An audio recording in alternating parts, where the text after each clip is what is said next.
والصلاة والسلام على رسول الله وعلى آله وصحبه أجمعين. فأعوذ بالله من الشيطان.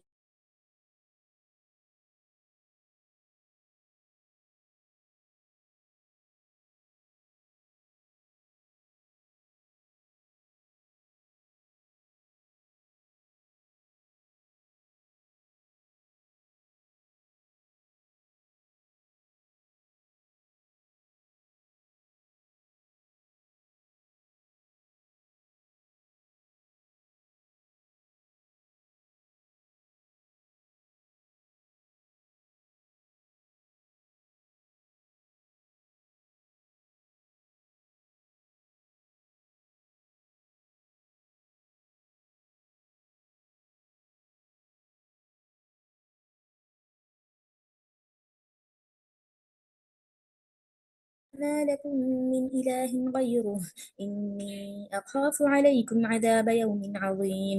قال الملأ من قومه إنا لنراك في ضلال مبين. قال يا قوم ليس بي ضلالة ولكني رسول من رب العالمين أبلغكم رسالات ربي وأنصح لكم وأعلم من الله ما لا تعلمون. أو عجبتم أن جاءكم ذكر من ربكم على رجل منكم لينذركم ولتتقوا ولعلكم ترحمون. فكذبوه فأنجيناه والذين معه في الفلك وأغرقنا الذين كذبوا بآياتنا إنهم كانوا قوما عمين. وإلى عاد أخاهم هودا قال يا قوم اعبدوا الله ما لكم من إله غيره أفلا تتقون. قال الملأ الذين كفروا من قومه إنا لنراك في سفاهة وإنا لنظنك من الكاذبين. قال يا قوم ليس بي سفاهة ولكني رسول من رب العالمين أبلغكم رسالات ربي وأنا لكم ناصح أمين. أو عجبتم أن جاءكم ذكر من ربكم على رجل منكم لينذركم واذكروا إذ جعلكم خلفاء من بعد قوم نوح وزادكم في الخلق بسطة فاذكروا آلاء الله لعلكم تفلحون. قالوا أجئتنا لنعبد الله وحده ونذر ما كان يعبد آباؤنا فأتنا بما تعدنا إن كنت من الصادقين. قال قد وقع عليكم من ربكم رجس وغضب أتجادلونني في أسماء سميتموها أنتم وآباؤكم ما نزل الله بها من سلطان فانتظروا إني معكم من المنتظرين. فأنجيناه والذين معه برحمة منا وقطعنا دابر الذين كذبوا بآياتنا وما كانوا مؤمنين. وإلى ثمود أخاهم صالحا قال يا قوم اعبدوا الله ما لكم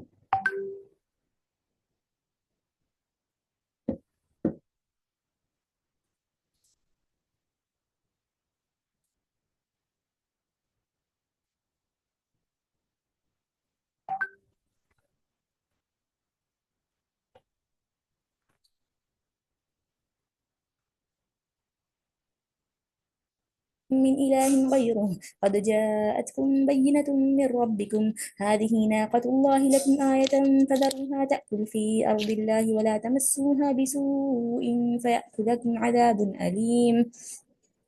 واذكروا إذ جعلكم خلفاء من بعد عاد وبوأكم في الأرض تتخذون من سهولها قصورا وتنحتون الجبال بيوتا فاذكروا آلاء الله ولا تعثوا في الأرض مفسدين. قال الملأ الذين استكبروا من قومه للذين استضعفوا لمن آمن منهم أتعلمون أن صالحا مرسل من ربه قالوا إنا بما أرسل به مؤمنون. قال الذين استكبروا إنا بالذي آمنتم به كافرون.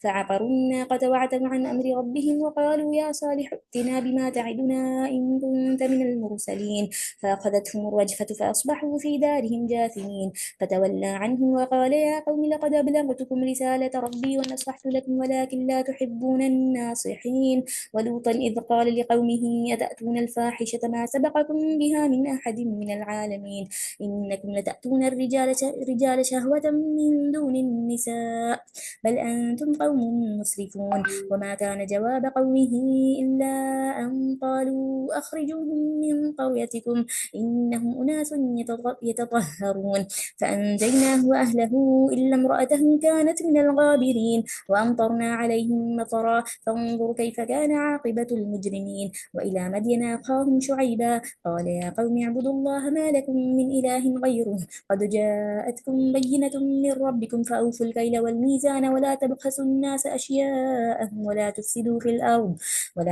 في الأرض بعد إصلاحها ذلكم خير لكم إن كنتم مؤمنين ولا تقعدوا بكل صراط توعدون وتصدون عن سبيل الله من آمن به وتبغونها عوجا واذكروا إذ كنتم قليلا فكثركم وانظروا كيف كان عاقبة المفسدين وإن كان طائفة منكم آمنوا بالذي أرسلت به وطائفة لم يؤمنوا فاصبروا حتى يحكم الله بيننا وهو خير الحاكمين قال الملأ الذين استكبروا من قومه لنخرجنك يا شعيب والذين آمنوا معك من قريتنا أو لتعودن في ملتنا قال أولو كنا كارهين قد افترينا على الله كذبا إن عدنا في ملتكم بعد إذ نجانا الله منها وما يكون لنا أن نعود فيها إلا أن يشاء الله ربنا وسع ربنا كل شيء علما على الله توكلنا ربنا افتح بيننا وبين قومنا بالحق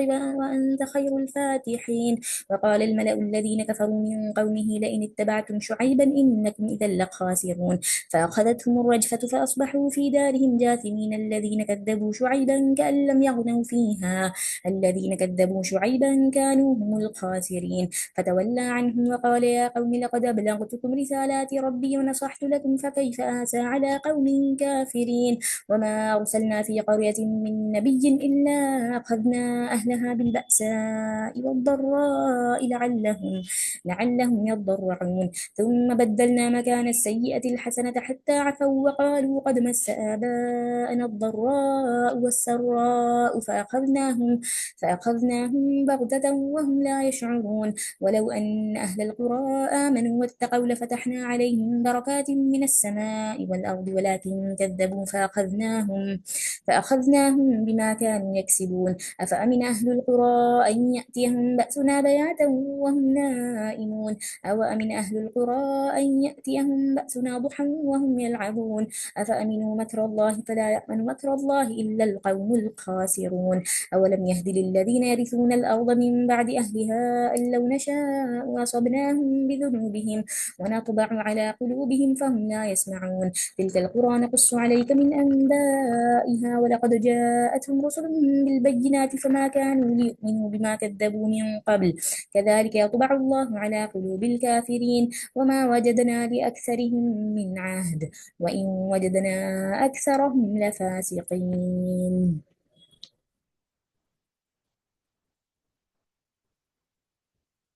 سبحان اللہ، ماشاء اللہ، بارک اللہ صفا، جزاک اللہ خیرن کثیرہ کثیرہ بیٹے۔ انشاءاللہ اب ہم شروع کرتے ہیں ترجمہ۔ ہماری سورہ یونس شروع ہو چکی ہے، پارہ نمبر 11 سورہ یونس اور آیت نمبر 71۔ ہاں شگفتہ، السلام علیکم بیٹے۔ وعلیکم السلام ورحمۃ اللہ آنٹی۔ ہاں بیٹے آپ شروع کر رہے ہیں، میں کروں تھوڑا آپ ٹائم؟ آیت پڑھیں گے یا اب میں نہیں ڈائریکٹ نہیں، شروع کروں؟ اچھا ہاں ٹھیک شروع ہے۔ کرو۔ نہیں میں یہ کہہ رہی تھی کہ مطلب تم ہو نا اویلیبل یا تم کو؟ ہاں ہاں، میں ہوں اچھی۔ ہاں، ٹھیک ہے تو پھر انشاءاللہ۔ اعوذ باللہ من الشیطان الرجیم، بسم اللہ الرحمن الرحیم۔ 71 پڑھنا ہے نا ہمیں؟ جی اور آپ ان کو نوح علیہ السلام کا قصہ پڑھ کر سنائیے، جبکہ انہوں نے اپنی قوم سے فرمایا کہ اے میری قوم، اگر تم کو میرا رہنا اور احکام الہی کی نصیحت کرنا بھاری معلوم ہوتا ہے تو میرا تو اللہ ہی پر بھروسہ ہے۔ تم اپنی تدبیر اپنے شرکا کے پختہ کر لو، پھر تمہاری تدبیر تمہاری گھٹن کے باعث نہ ہونی چاہیے۔ پھر میرے ساتھ کر گزرو اور مجھ کو مہلت نہ دو۔ پھر بھی اگر تم اعراض کیے جاؤ تو میں نے تم سے کوئی معاوضہ تو نہیں مانگا، میرا معاوضہ تو صرف اللہ ہی کے ذمے ہے۔ اور مجھ کو حکم کیا گیا ہے کہ میں مسلمان میں سے رہوں. سو وہ لوگ ان کو جھٹلاتے رہے. بس ہم نے ان کو اور جو ان کے ساتھ کشتی میں تھے ان کو نجات دی اور ان کو جانشین بنایا، اور جنہوں نے ہماری آیتوں کو جھٹلایا تھا ان کو غرق کر دیا. تو دیکھنا چاہیے کیسا انجام ہوا ان لوگوں کا جو ڈرائے جا چکے تھے.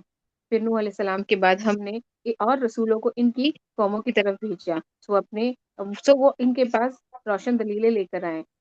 پر جس چیز کو انہوں نے اول میں جھوٹا کہہ دیا، یہ نہ ہوا کہ پھر اس کو مان لیتے. اللہ تعالیٰ اسی طرح حد سے بڑھنے والوں کے دلوں پر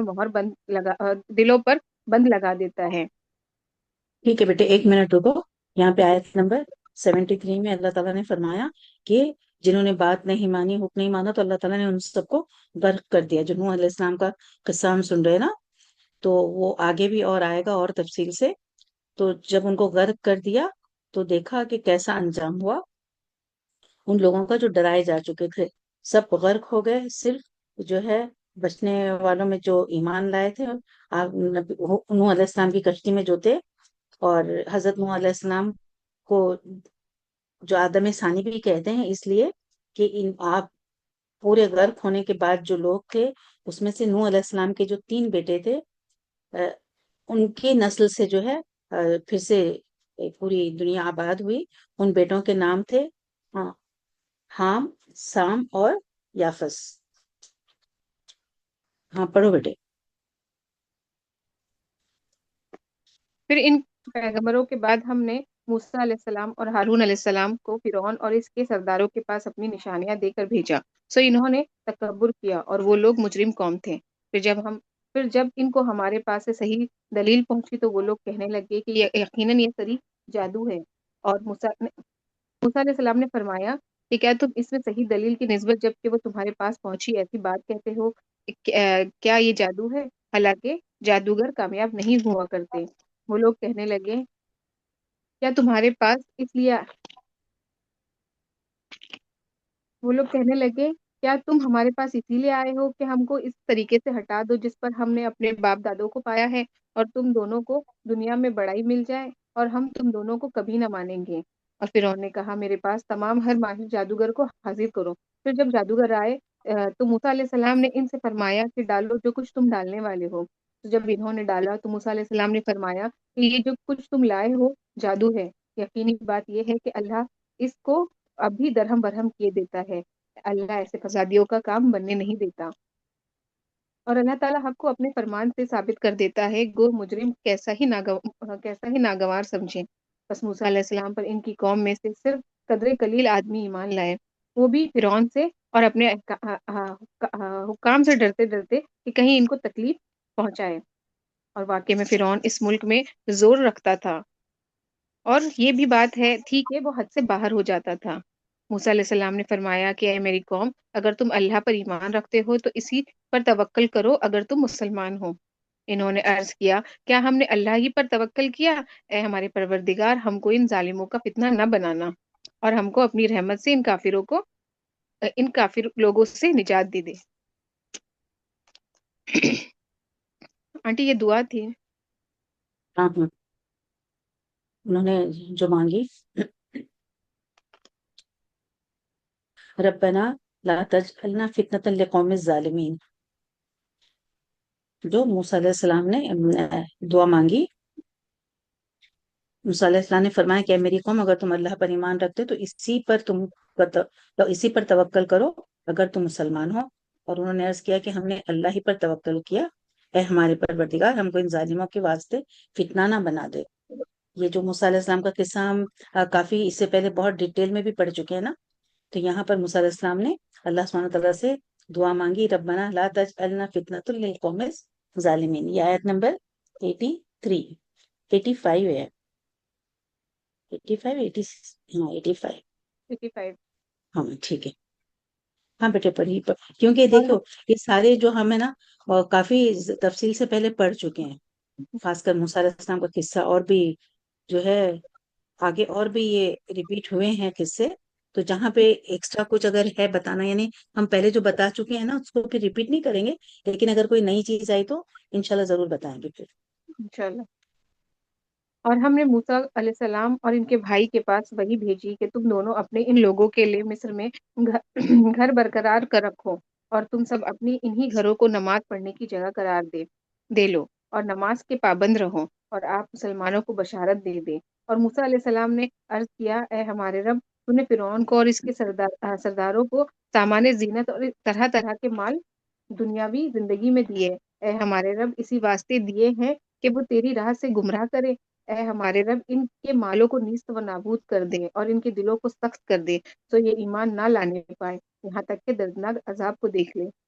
ایک اب منٹ، یہاں پر ایک منٹ، آیت نمبر 87 میں اللہ تعالیٰ نے کیا کہا؟ تم سب اپنے انہی گھروں کو نماز پڑھنے کی جگہ قرار دے لو۔ ایسے کیوں کہا انہی گھروں کو اپنے نماز پڑھنے کی جگہ قرار دے دو اور نماز کے پابند رہو؟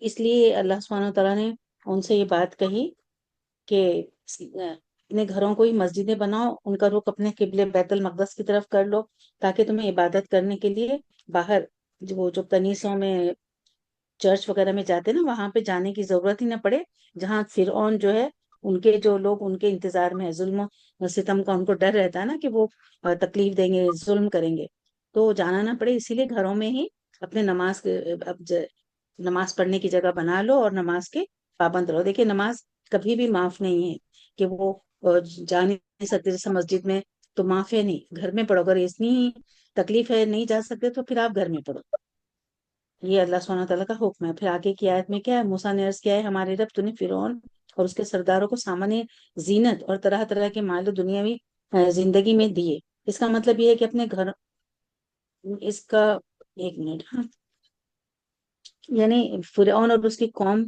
کو جو کچھ تو نے دیا ہے نا، تو اس کا مطلب یہ نہیں ہے کہ اللہ تعالیٰ ان سے بہت خوش ہے، اور یہاں تک کہ موسیٰ علیہ السلام نے کیا کہا ہے؟ اے ہمارے رب، اسی واسطے دیے ہیں کہ وہ تیری راہ سے گمراہ کرے۔ نوح علیہ السلام کہتے ہیں، اے ہمارے رب، ان کے مالوں کو نیست و نابود کر دے اور ان کے دلوں کو سخت کر دے۔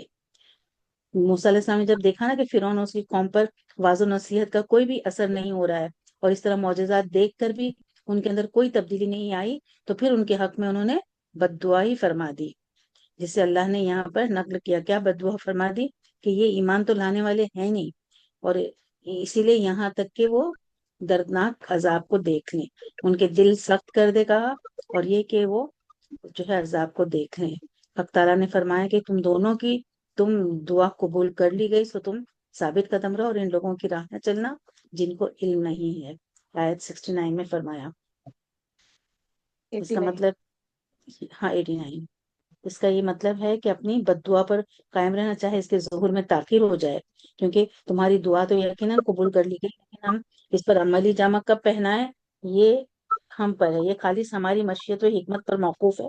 چنانچہ مفسرین نے بتایا، بیان کیا کہ یہ بد دعا جو ہے 40 سال بعد فرعون اور اس کی قوم کو ہلاک کیا گیا، اور بد دعا کے مطابق فرعون جب ڈوبنے لگا تو اس وقت اس نے ایمان لانے کا اعلان کیا، جس کا اسے کوئی فائدہ نہیں ہوا۔ دوسرا مطلب اس کا یہ ہے کہ تم اپنی تبلیغ، وہ دعوت، بنی اسرائیل کی ہدایت اور رہنمائی اور اس کو فرعون کی غلامی سے نجات دلانے کی جدوجہد جاری رکھو۔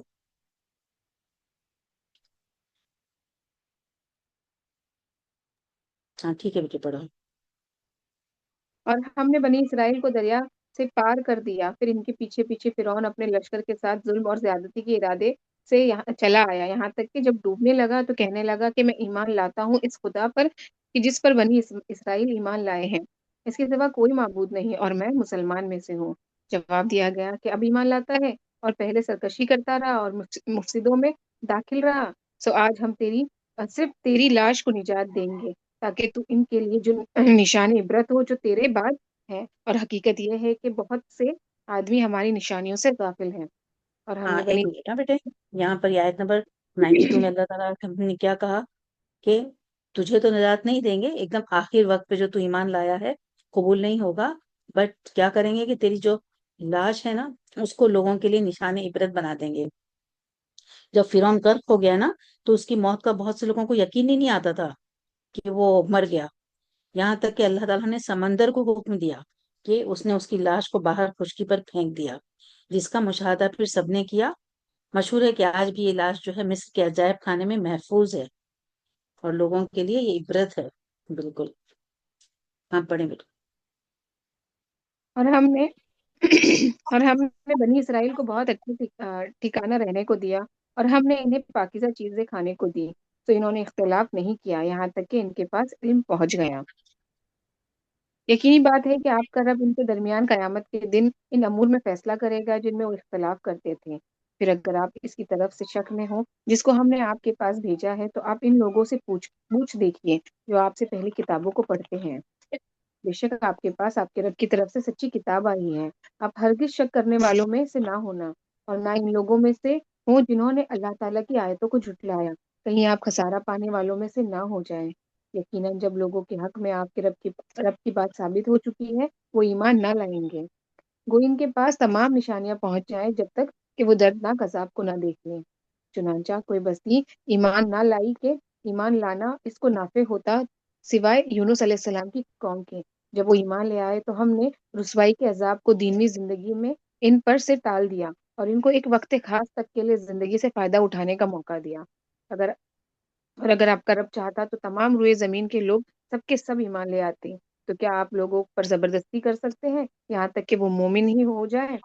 حالانکہ کسی شخص کا ایمان لانا اللہ کے حکم کے بغیر ممکن نہیں، اور اللہ تعالیٰ بے عقل لوگوں پر گندگی ڈال دیتا ہے۔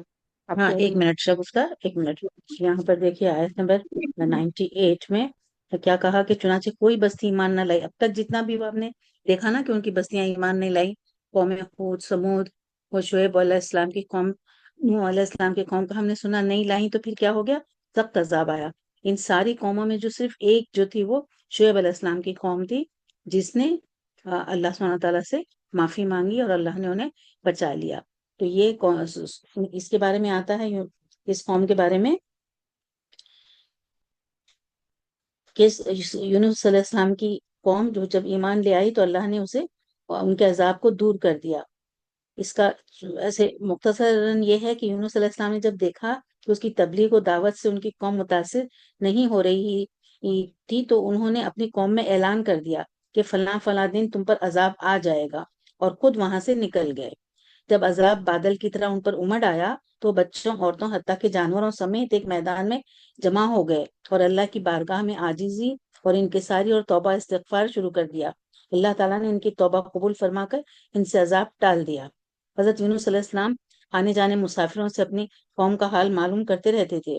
انہیں جب معلوم ہوا کہ اللہ تعالیٰ نے ان کی قوم سے عذاب ٹال دیا تو انہوں نے اپنی تکذیب کے بعد اس قوم میں جانا پسند نہیں کیا، بلکہ ان سے ناراض ہو کر وہ کسی اور طرف روانہ ہو گئے، جس پر وہ کشتی کا واقعہ پیش آیا. تو انشاءاللہ اس کی ہم تفصیل آگے پڑھیں گے کہ کس طرح سے انہیں مچھلی نے نگل لیا. ہاں ٹھیک ہے. اب یہاں پر یہ ہے کہ آپ کو اس قوم کی یعنی جس نے توبہ کی، معافی مانگی اللہ سے اور ایمان لے آئے، انہیں اللہ نے معاف کر دیا. اس میں قوم میں صرف ایک ہی جو قوم تھی وہ قوم یونس ہے.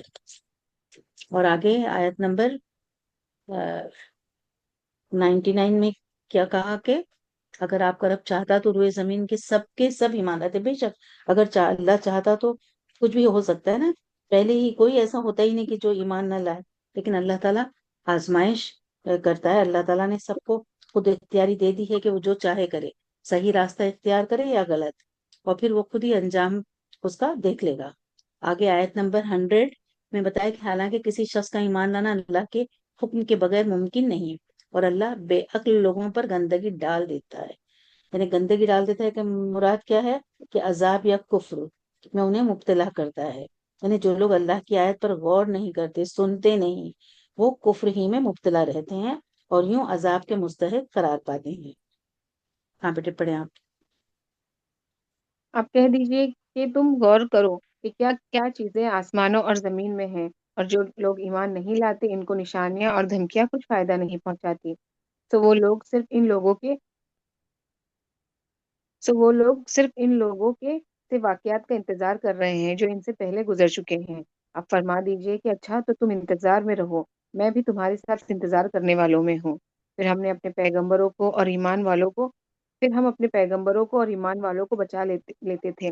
اسی طرح ہمارے ذمے ہے کہ ہم ایمان والوں کو نجات دیا کرتے ہیں۔ آپ کہہ دیجئے کہ اے لوگو، اگر تم میرے دین کی طرف سے شک میں تو میں ان معبودوں کی عبادت نہیں کرتا جن کی تم اللہ کو چھوڑ کر عبادت کرتے ہو، لیکن ہاں اس اللہ کی عبادت کرتا ہوں جو تمہاری جان قبض کرتا ہے، اور مجھ کو یہ حکم ہوا ہے کہ میں ایمان لانے والوں میں سے ہوں، اور یہ کہ اپنا رخ یکسو ہو کر اس دین کی طرف کر لینا اور کبھی مشرکوں میں سے نہ ہونا، اور اللہ کو چھوڑ کر ایسی چیز کی عبادت مت کرنا جو تجھ کو نہ کوئی نفع پہنچا سکے اور نہ کوئی ضرر پہنچا سکے، پھر اگر ایسا کیا تو تم اس حالت میں ظالموں میں سے ہو جاؤ گے، اور اگر تم اللہ کو کوئی تکلیف پہنچائے تو بجز اس کے اور کوئی اس کو دور کرنے والا نہیں، اگر تم کو اللہ کوئی تکلیف پہنچائے تو بجز اس کے اور کوئی اس کو دور کرنے والا نہیں، اگر وہ تم کو کوئی خیر پہنچانا چاہے تو اس کے فضل کا کوئی ہٹانے والا نہیں، وہ اپنا فضل اپنے بندوں میں سے جس پر چاہے نچھاور کر دے، اور وہ بڑی مغفرت والا بڑی رحمت والا ہے۔ آپ کہہ دیجئے کہ اے لوگوں، تمہارے پاس حق تمہارے رب کی طرف سے پہنچ چکا ہے، اس لیے جو شخص راہ راست پر آ جائے سو وہ اپنے واسطے راہ راست پر آئے گا، اور جو شخص بے راہ رہے گا تو اس کا بے راہ ہونا اس پر ہی پڑے گا، اور میں تم پر مسلط نہیں کیا گیا، اور آپ اس کا اتباع کرتے رہیے جو کچھ آپ کے پاس وہی بھیجی جاتی ہے، اور صبر کیجیے یہاں تک کہ اللہ فیصلہ کر دے، اور وہ سب فیصلہ کرنے والوں میں اچھا ہے، بے شک۔ بے شک یہاں پر یہ جو آیت نمبر 109 ہے، اس میں آپ کے پاس وہی بھیجی جاتی ہے، اور صبر کیجئے یہاں تک کہ اللہ فیصلہ کر دے۔ اللہ تعالیٰ جس چیز کی وحی کرے اسے مضبوطی سے پکڑ لیں، جس کا حکم کرے اسے عمل میں لائیں، جس سے روکے رک جائیں، اور کسی چیز میں کوتاہی نہ کریں، اور وحی کی اطاعت و اتباع میں جو تکلیفیں آئیں، مخالفین کی طرف سے جو ایذائیں پہنچیں، اور تبلیغ و دعوت کی راہ میں جن دشواریوں سے گزرنا پڑے ان پر صبر کریں، اور ثابت قدمی سے سب کا مقابلہ کریں، یہاں تک کہ اللہ فیصلہ کر دے، اور وہ سب فیصلہ کرنے والوں میں اچھا ہے، سب سے اچھا وہی ہے۔ الحمدللہ ماشاءاللہ یہاں پر ہماری سورہ یونس ختم ہوئی، ہم انشاءاللہ بھی سورہ ہود شروع کریں گے۔ سورہ ہود کا تھوڑا سا ہم پڑھ لیتے ہیں اس کے نزول کے بارے میں۔ جو سورہ ہود ہے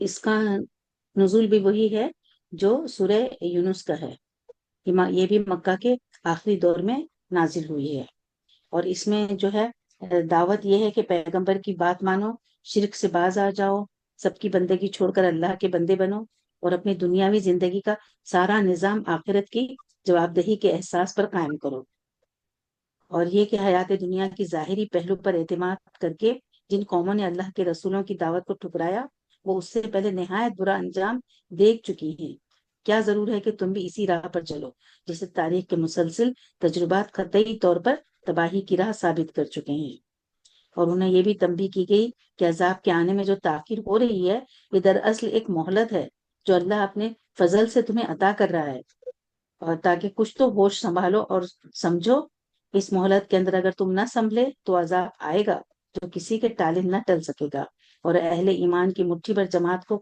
چھوڑ کر تمہاری ساری قوم کو صفحہ ہستی سے مٹا دے گا۔ سورہ ہود مکی سورہ ہے جو نزول کے اعتبار سے تو 52 پر ہے، اور مصحف میں 11 نمبر پر ہے، اس میں 10 رکوع ہیں اور 123 آیتیں ہیں۔ بسم اللہ الرحمن الرحیم، الف لام را، کتاب احکمت آیاتہ ثم فصلت من لدن حکیم خبیر۔ اس صورت میں بھی ان قوموں کا تذکرہ ہے جو آیات الہی اور پیغمبروں کی تکذیب کر کے عذاب الہی کا نشانہ بنی، اور اللہ کی زمین میں سے حرف غلط کی طرح مٹ گئیں، اور اوراق کے تاریخ پر عبرت کا نمونہ بنی موجود ہیں۔ اسی لیے حدیث میں آتا ہے کہ حضرت ابو بکر صدیق رضی اللہ عنہ نے رسول اللہ صلی اللہ علیہ وسلم سے عرض کیا، کیا بات ہے آپ تو بوڑھے ہو گئے ہیں؟ تو آپ صلی اللہ علیہ وسلم نے فرمایا کہ مجھے سورہ ہود، واقعہ، مرسلات، اما یتساءلون اور اذا الشمس کورت وغیرہ نے بوڑھا کر دیا ہے۔ یہ جامع ترمذی کی حدیث 3297 اور البانی 3/343۔ ہاں بیٹے پڑھیں ترجمہ شگفتہ۔ شروع اللہ کے نام سے جو بہت مہربان نہایت رحم کرنے والا ہے۔ الف لام را، یہ ایک ایسی کتاب ہے کہ اس کی آیتیں محکم گئی ہیں، پھر صاف بیان کی گئی ہیں۔ یہ حکیم باخبر کی طرف سے یہ کہ اللہ کے سوا کسی کی عبادت مت کرو، میں تم کو اللہ کی طرف سے ڈرانے والا اور بشارت دینے والا ہوں، اور یہ کہ تم لوگ اپنے گناہ اپنے رب سے معاف کراؤ، پھر اس کی طرف متوجہ ہو، وہ تم کو وقت مقرر تک اچھا سامان زندگی دے گا، ہر زیادہ عمل کرنے والے کو زیادہ ثواب دے گا، اور اگر تم لوگ اعراض کرتے رہو تو مجھ کو تمہارے لیے ایک بڑے دن کے عذاب کا اندیشہ ہے۔ تم کو اللہ ہی کے پاس جانا ہے اور وہ ہر شے پر پوری قدرت رکھتا ہے۔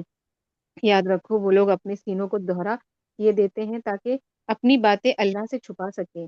یاد رکھو کہ وہ لوگ جس وقت اپنے کپڑے لپیٹتے ہیں وہ اس وقت بھی سب جانتا ہے جو کچھ چھپاتے ہیں اور جو کچھ وہ ظاہر کرتے ہیں، بالیقین وہ دلوں کے اندر کی باتیں جانتا ہے۔ بے شک یہاں پر یہ جو کہہ رہا ہے کہ وہ سینوں کو دوہرا کے دیتے ہیں تاکہ اپنی باتیں اس اللہ سے چھپا سکیں۔ اس کی شان نزول میں مفسرین کا اختلاف ہے، اس لیے اس کے مفہوم میں بھی اختلاف ہے۔ تاہم صحیح بخاری میں بیان کردہ شان نزول سے معلوم ہوتا ہے کہ ان مسلمانوں کے بارے میں نازل ہوئی جو بہت ہی باحیا یعنی بہت ہی شرم انہیں عادی تھی، کہ جس کی وجہ سے جب قضائے حاجت یعنی جب واش روم جاتے ہیں اور بیوی سے ہم بستری کے وقت برہنہ ہونا پسند نہیں کرتے تھے کہ اللہ تعالیٰ ہمیں دیکھ رہا ہے، اس لیے ایسے موقعوں پر وہ شرمگاہ کو چھپانے کے لیے اپنے سینوں کو دوہرا کر لیتے تھے۔ اللہ نے فرمایا کہ رات کو اندھیرے میں وہ بستروں میں اپنے آپ کو کپڑوں میں ڈھانپ لیتے تھے تو اس وقت بھی وہ ان کو دیکھتا اور ان کی چھپی اور اعلانیہ باتوں کو جانتا ہے۔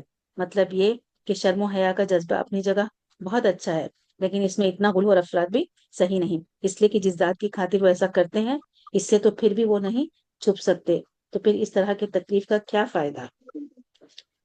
ہاں بیٹے ابھی ہمارا جز 12 شروع ہو رہا ہے، جی۔ ہاں پڑھیں بیٹے۔ زمین پر چلنے پھرنے والے جتنے جاندار ہیں سب کی روزی اللہ تعالیٰ پر ہے، وہی ان کے رہنے سہنے کی جگہ کو جانتا ہے اور ان کے سونپنے جانے کی جگہ کو بھی، سب کچھ واضح کتاب میں موجود ہے۔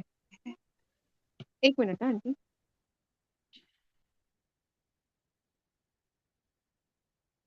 اللہ وہ ہے جس نے 6 دن میں آسمانوں اور زمین کو پیدا کیا، اس وقت اس کا عرش پانی پر تھا تاکہ وہ تمہیں آزمائے کہ تم میں سے اچھے عمل والا کون ہے۔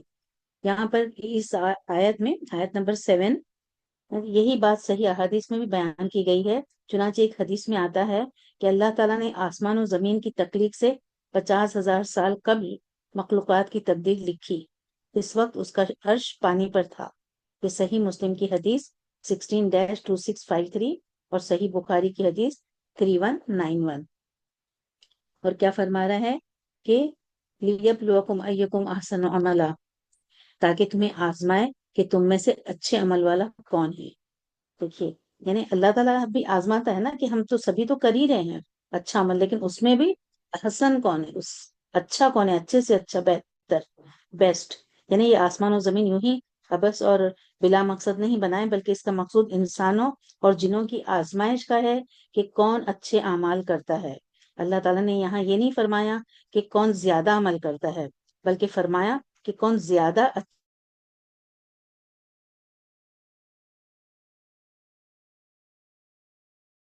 رضائے الہی کی خاطر ہو، اور دوسرا یہ کہ وہ سنت کے مطابق ہو۔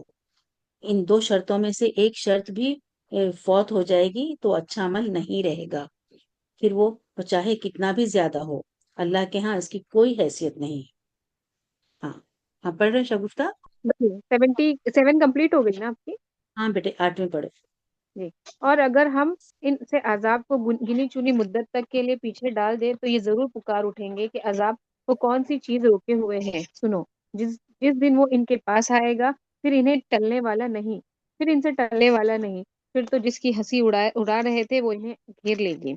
اگر ہم انسان کو اپنی کسی نعمت کا ذائقہ چکھا کر پھر اس سے لے لیں تو وہ بہت ہی نا امید اور بڑا ہی ناشکر بن جاتا ہے، اور اگر ہم اسے کوئی نعمت چکھائیں اس سختی کے بعد جو اسے پہنچ چکی ہے تو وہ کہنے لگتا ہے کہ بس برائیاں مجھ سے رہ جاتی ہیں، یقیناً وہ بڑا ہی اترانے والا شیخی خور ہے۔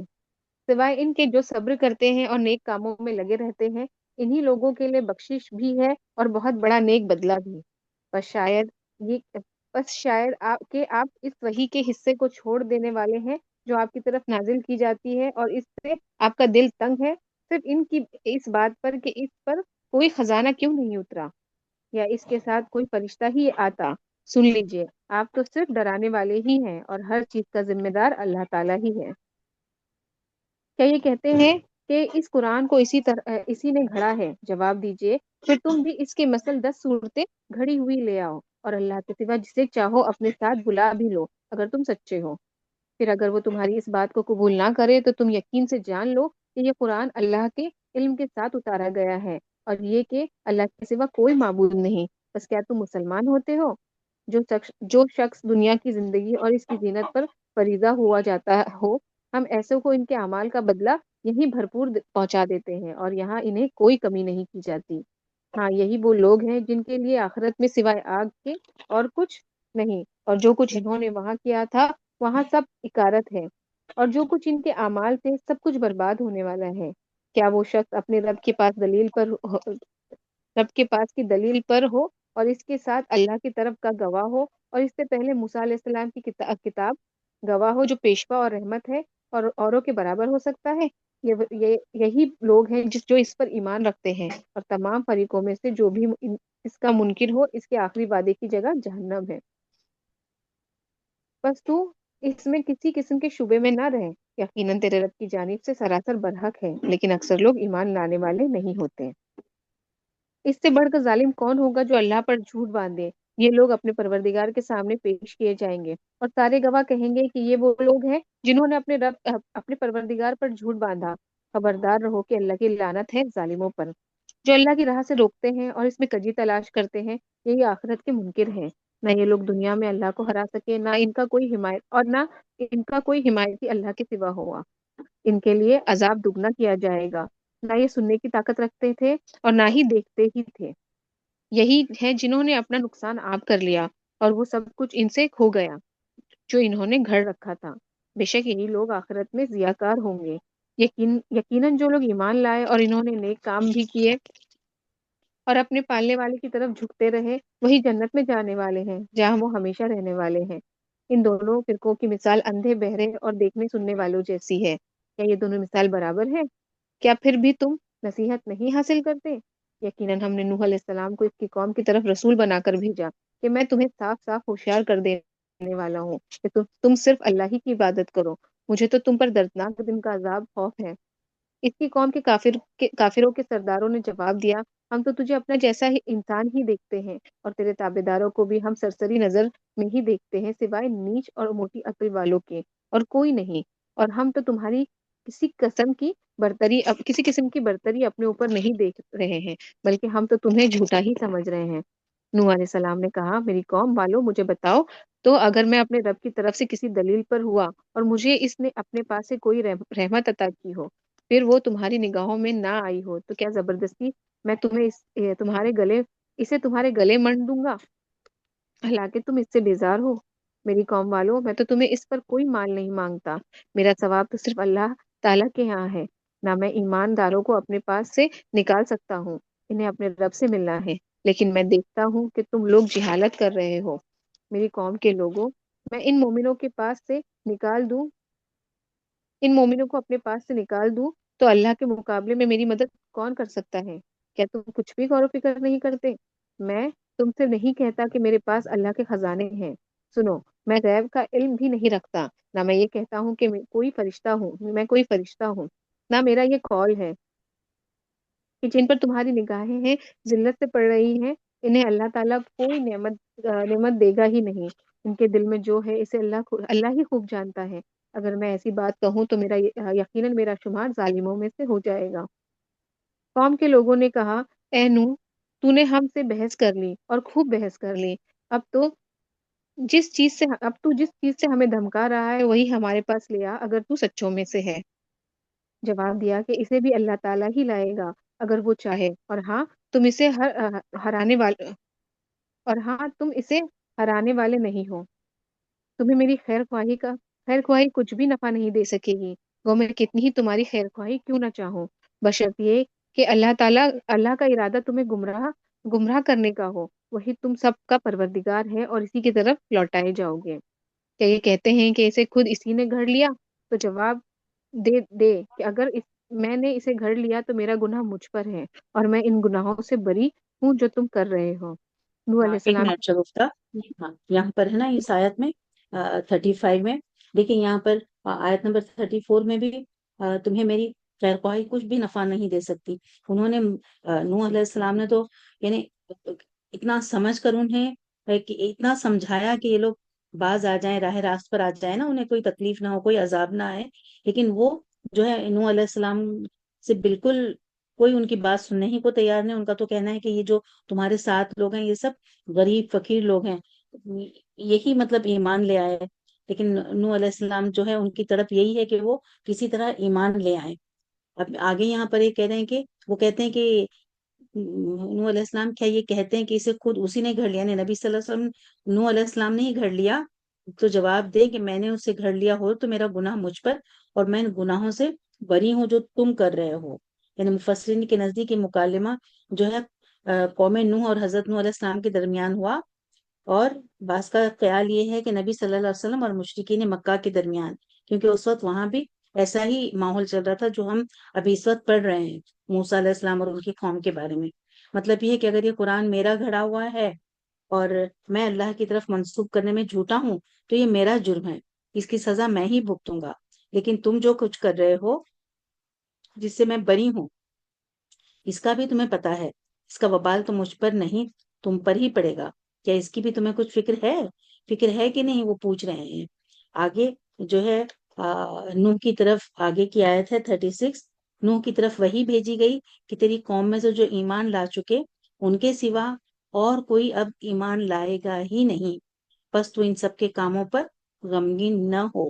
جب نوح علیہ السلام مسلسل 950 سال دعوت و تبلیغ کرتے رہے، لیکن اس کے باوجود قوم کی تکذیب اور ایذا رسانی حد سے بڑھ گئی، یہاں تک کہ مطالبہ عذاب کر دیا، تو اللہ تعالیٰ نے نوح علیہ السلام کو یہ وحی کی کہ اب آپ کی جو قوم میں سے جو ایمان لے آئے وہ لے آئے، بس ان کے بعد اور کوئی ایمان نہیں لائے گا.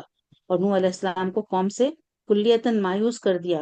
تو پھر نوح علیہ السلام نے رب تعالیٰ سے دعا کی کہ یا رب زمین پر ایک کافر بھی بسنے والا نہ رہنے دے، کیونکہ پھر ان کی جو اولاد ہوگی وہ بھی کافر ہی ہوگی. یہی وہ لوگ کریں گے نا آگے بھی.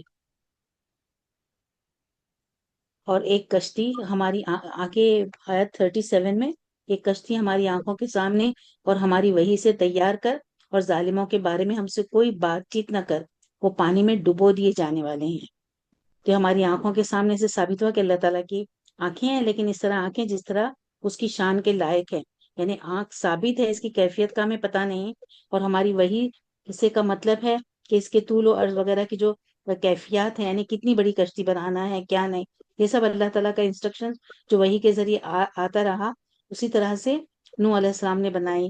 یہ لوگ آتے جاتے دیکھتے اور ہنستے تھے کہ یہ کیا کر رہے ہیں، کہ جیسے کیا کہتے ہیں بڑے ہی جو کام کرتے ہیں نا لکڑی کا، کہ ان کو کیا ہو گیا، دیکھو اس وقت یہ کشتی تیار کر رہے ہیں، کیوں کر رہے ہیں؟ مطلب وہ ایک ہنسی کا یہ بن گیا تھا ان کے لیے. اور ایک آنٹی آگے وہاں پہ ہاں یہ ایڈ کرنا چاہوں گی کہ وہی سے ہماری وہی سے تیاری کا مطلب کیا ہوتا ہے. اس وقت ہے نا جو انجینئرنگ جس طریقے سے نوح علیہ السلام نے وہ کشتی بنائی تھی، جو ریکیجز ابھی ملے ہیں وہ ان کو سائنٹسٹ کو، تو وہ جو کنسٹرکشن تھا اس زمانے میں بہت ہی ناممکن تھا کہ کوئی انسان اس کو وداؤٹ اینی انجینئرنگ بنا سکتا تھا. تو یہ اللہ تعالیٰ کی ہی وہی تھی جس کی وجہ سے وہ اس طریقے کی کشتی بنائے تھے جو 3 لیول پہ بیس تھی، الگ الگ سب کے پارٹیشنس تھے. تو یہ اس ٹائم کا ایک معجزہ ہی تھا، اس ٹائم پہ اس طریقے کی کشتی بنانا. تو یہ اللہ کی وحی کے علاوہ نہیں ہو سکتا تھا. بے شک وہی. بعض نے آگے فرمایا کہ وہ اور جو ہے اور ایک کشتی ہماری آنکھوں کے سامنے اور ہماری وحی سے تیار کر، ظالموں کے بارے میں ہم سے کوئی بات چیت نہ کر، وہ پانی میں ڈبو دیے جانے والے ہیں.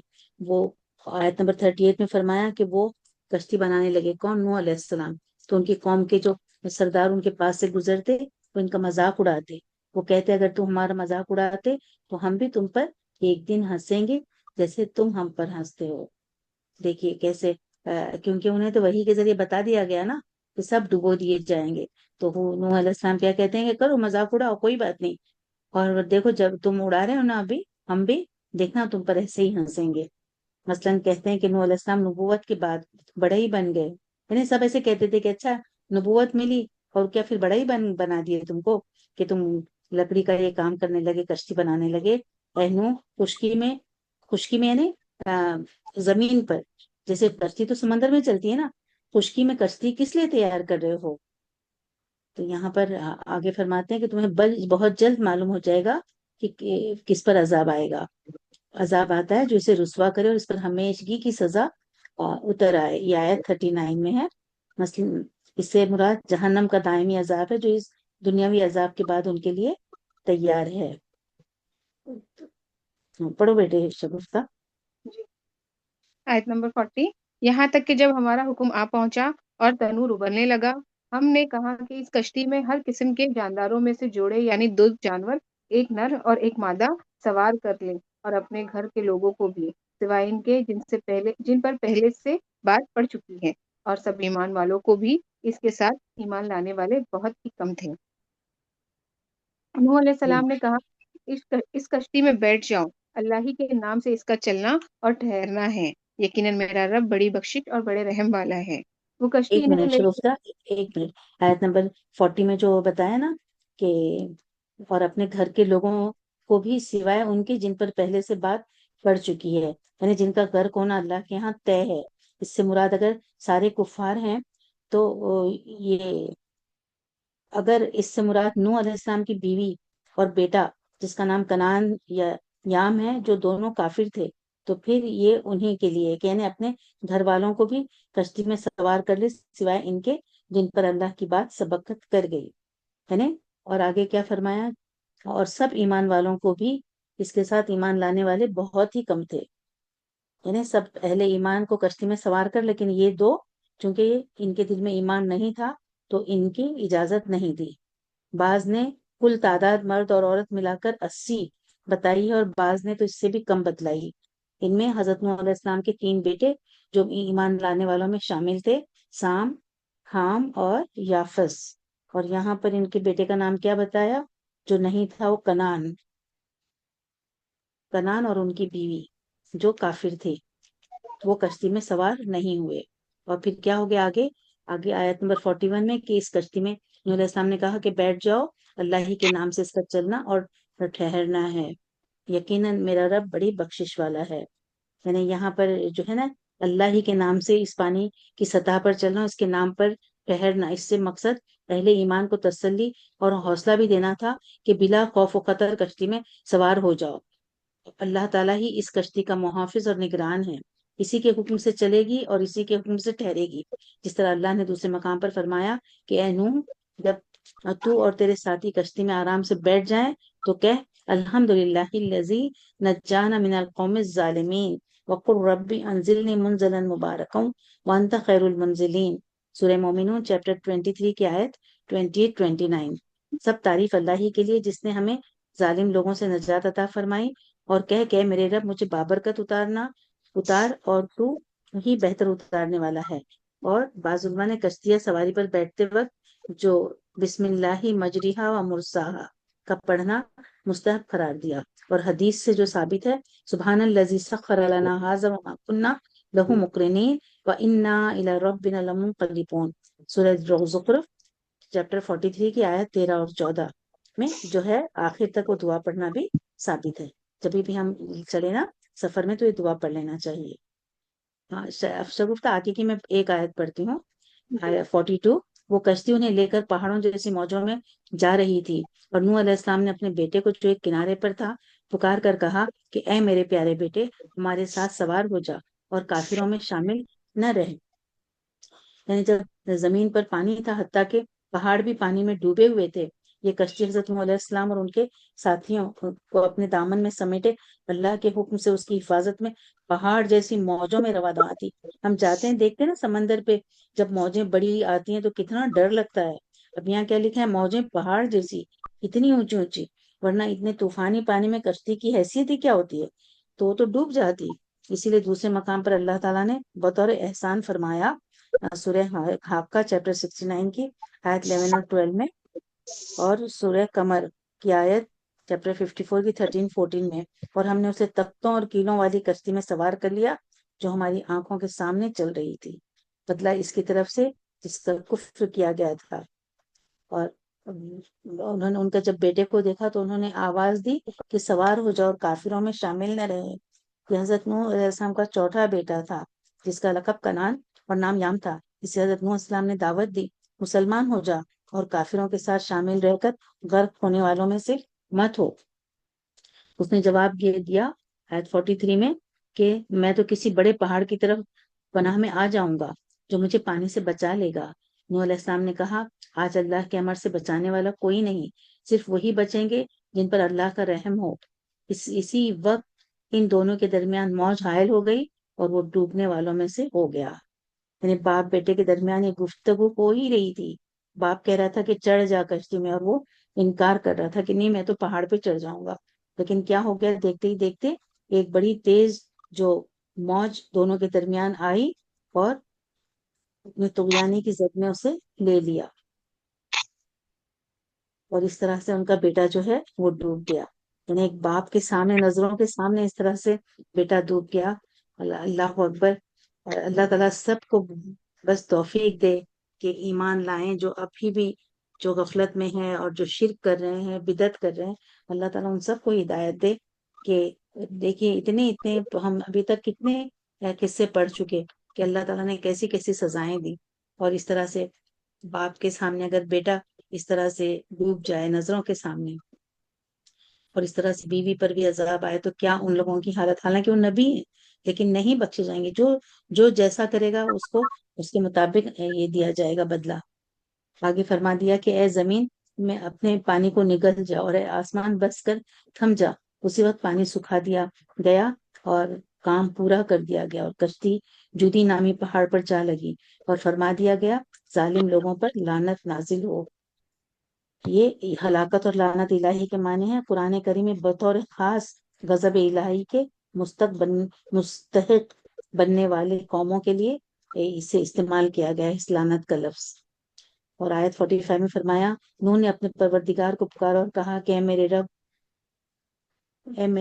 میرا بیٹا تو میرے گھر والوں میں سے ہے، یقیناً تیرا وعدہ بالکل سچا ہے اور تو تمام حاکموں سے بہتر حاکم ہے۔